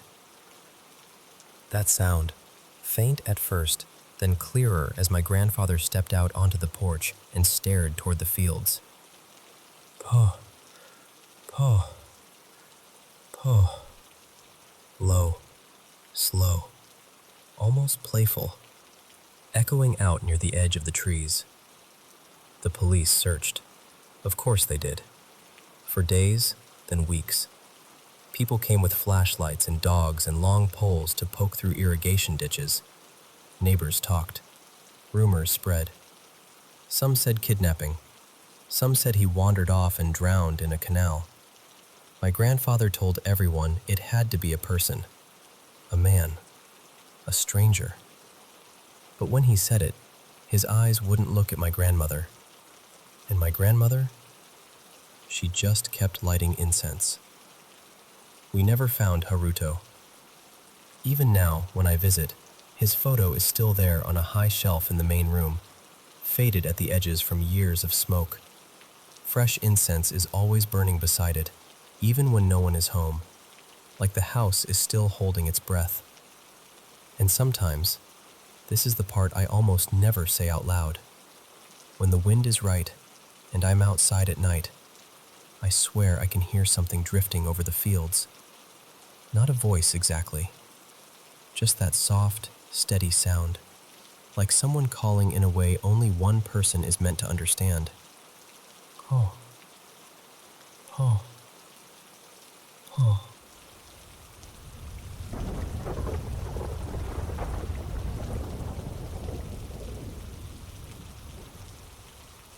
Okay, so this happened a little over a week ago, right after I moved into this tiny apartment across town. It was one of those, I just need somewhere safe to land places. Cheap, quiet, mostly clean, and honestly, after the breakup, I didn't care if the walls were paper thin as long as I could sleep. Except, I didn't. The first night, I'm lying there in the dark, and I get that feeling. You know the one. Like the air changes, like the room goes too still and your skin starts buzzing, almost like your body knows something your brain hasn't caught up to yet. I told myself I was just rattled. New place, new noises, my nerves still fried from everything that happened with Evan. So I flicked on my lamp, did a quick scan, chair, dresser, closet door, the little stack of unpacked boxes, and nothing. Just shadows doing what shadows do. I turn the lamp off again, try to relax, and the feeling stays. The next night was worse, like embarrassingly worse. The second I turned off the lights and laid my head down, I had this stupid, unavoidable urge to look under the bed. And I'm not talking about a quick glance like, haha, monsters. I mean, I felt compelled, like my body was being pulled toward it. So I lean over, heart thumping, and I look. Nothing. Dust bunnies, a crumpled receipt, one lonely sneaker I thought I'd lost in the move. I actually laughed out loud, quietly, because it felt ridiculous, and I started to roll back onto the pillow. And that's when I saw it. In the mirror across the room. A face. It wasn't fully lit. Half of it was swallowed by darkness, and the other half was washed in this weak orange glow from the streetlight outside. Pale. Still. Just staring straight at me. And I swear to you, I didn't even think. I just exploded out of bed. I turned on every light I could reach. Overhead, lamp, the stupid little kitchen light spilling into the hallway. My heart was going so hard it made me feel nauseous. I crouched down and checked under the bed for real this time. Not just a glance, like I shoved my phone flashlight under there and swept it back and forth. Nothing. I checked the closet, behind the curtains, in the bathroom. I even opened cabinets like that would help. I pulled out boxes. I moved the bed a little, scraping the floor. Nothing. I didn't sleep. Not even a minute. The next day I tried to be rational about it. I told myself, okay, you're exhausted. You're stressed. This is your brain misfiring. Maybe the mirror caught something weird. Maybe my eyes played tricks, right? Yeah, no. Because it happened again, and again, and again. Every night after that, there it was. Always in the mirror, always under the bed, always motionless. Just a pale face tucked in the shadow line like it belonged there, like it had been waiting there a long time. And I started doing this horrible little routine. I'd climb into bed, I'd feel that pressure in the room, and I'd glance at the mirror even though I didn't want to. And there it would be, watching me like it was studying my breathing. Then I'd pull the covers up and lie perfectly still, bargaining with myself. If I don't move, I'll fall asleep. If I fall asleep, it can't. I don't even know. I didn't have a plan. I just wanted morning. I told my friend Mara about it. Not the full version, because how do you say it out loud without sounding unhinged? But I tried. I told her I thought I was seeing something, that the new place felt off. But last night is what broke me. I got into bed and I couldn't make myself look. I couldn't do it. I just stared at the ceiling with my eyes watering like if I blinked, something would happen. So I didn't check the mirror. I didn't check under the bed. I just lay there, stiff as a board, telling myself I was done playing along. And at exactly 2:43 a.m., I know because I was watching the clock like a lifeline, I felt the mattress shift. Not like a spring settling, like weight, like someone slowly climbing onto the bed. My entire body went ice cold. My throat did that thing where it locks up, like I couldn't swallow if I tried. The weight moved closer. I felt the dip beside my hips. Then, God, I hate even saying this, I felt warm breath on the back of my neck. And a voice, right there, like it was smiling. You finally stopped checking. I snapped upright so fast it made me dizzy. I fumbled for the lamp and turned it on, and the room flooded with light and nothing. No one. Just my rumpled sheets and my shaking hands. I searched anyway. Closet, bathroom, behind the curtain, under the bed with the phone flashlight again, like I could catch it hiding if I was fast enough. Nothing. I was standing there, breathing hard, trying not to cry, when I looked at the mirror, and my stomach dropped, because the mirror wasn't reflecting my bed. It showed the floor where the bed should have been, but the bed itself was just gone, like it didn't exist in the glass. Just bare floorboards. And underneath that empty space, that same pale face, staring up at me. Only this time, it blinked, slowly, like it was relieved I could finally see it clearly.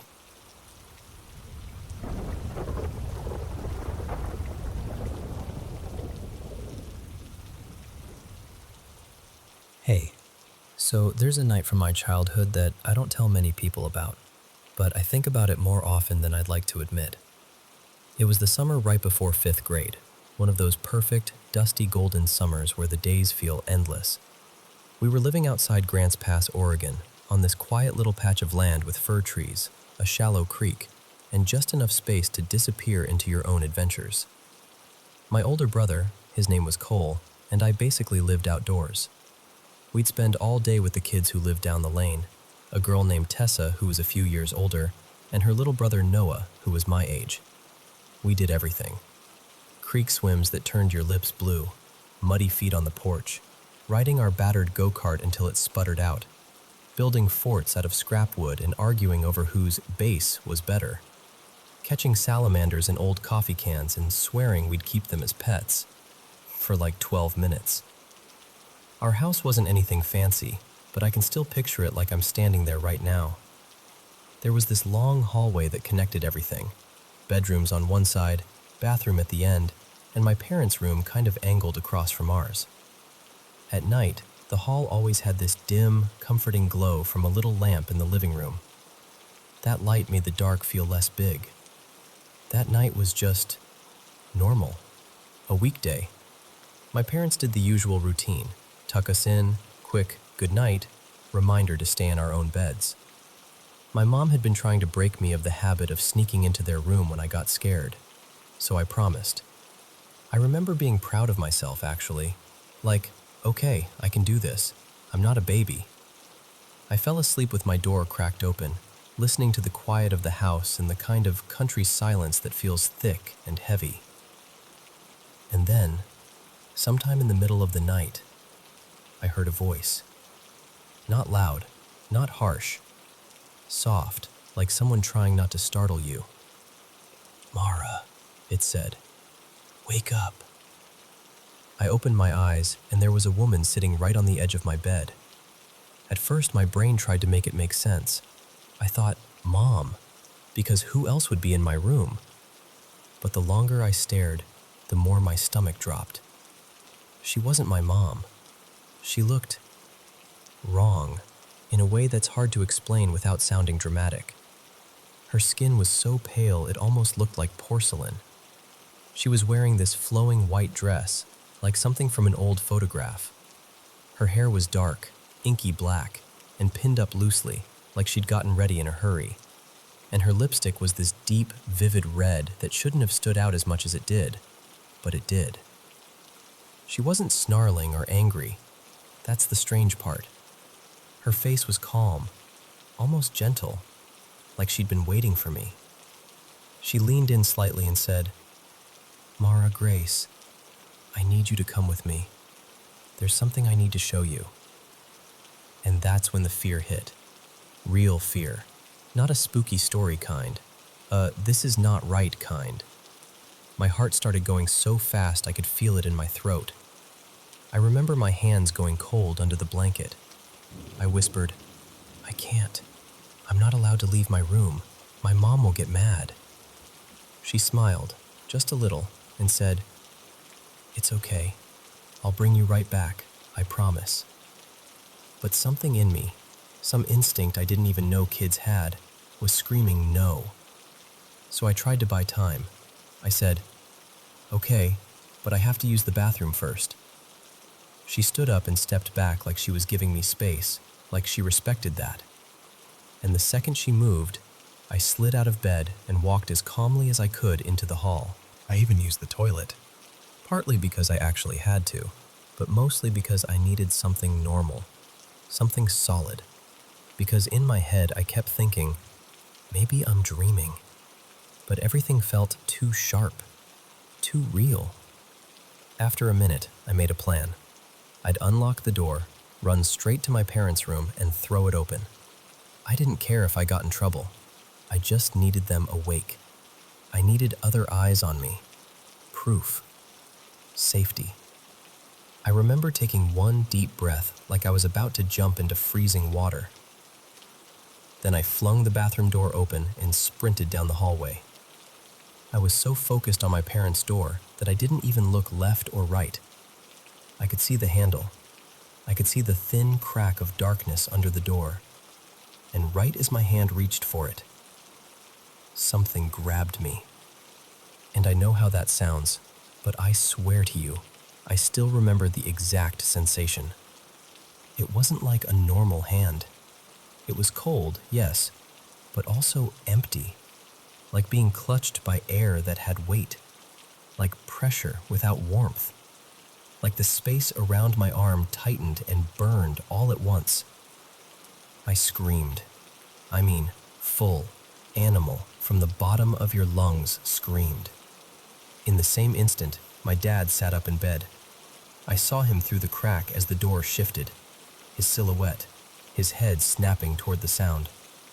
And the moment his eyes hit mine, it let go. I fell forward onto the hallway floor, sobbing so hard I couldn't catch my breath. My dad yanked the bedroom door open, and my mom was right behind him, panicked and confused, trying to figure out what was happening. The woman was gone. Not fading, not walking away, just gone, like she'd never been there. Later, when I could talk, I described her. The white dress, the dark hair, the red lipstick. And I will never forget my dad's face changing, like all the color drained out of him. He said, very quietly, "Mara, that sounds like my mom." My grandmother. She died when I was a toddler. I didn't have memories of her, not real ones. But he insisted the description matched her perfectly, even down to the way she wore her hair in old pictures. And I'm telling you, I didn't know those details. I couldn't have. So yeah, that's the story. And I still don't know what to do with it. I don't know what she wanted to show me. I don't know where she wanted to take me. I don't know if it was her at all, or something that just wore her face to get me to follow. All I know is this. Even now, years later, the hallway in that house feels like a photograph burned into the back of my mind. And sometimes, when I'm lying awake at night, I catch myself wondering the same thing I wondered as a kid. What would have happened if I'd gone with her?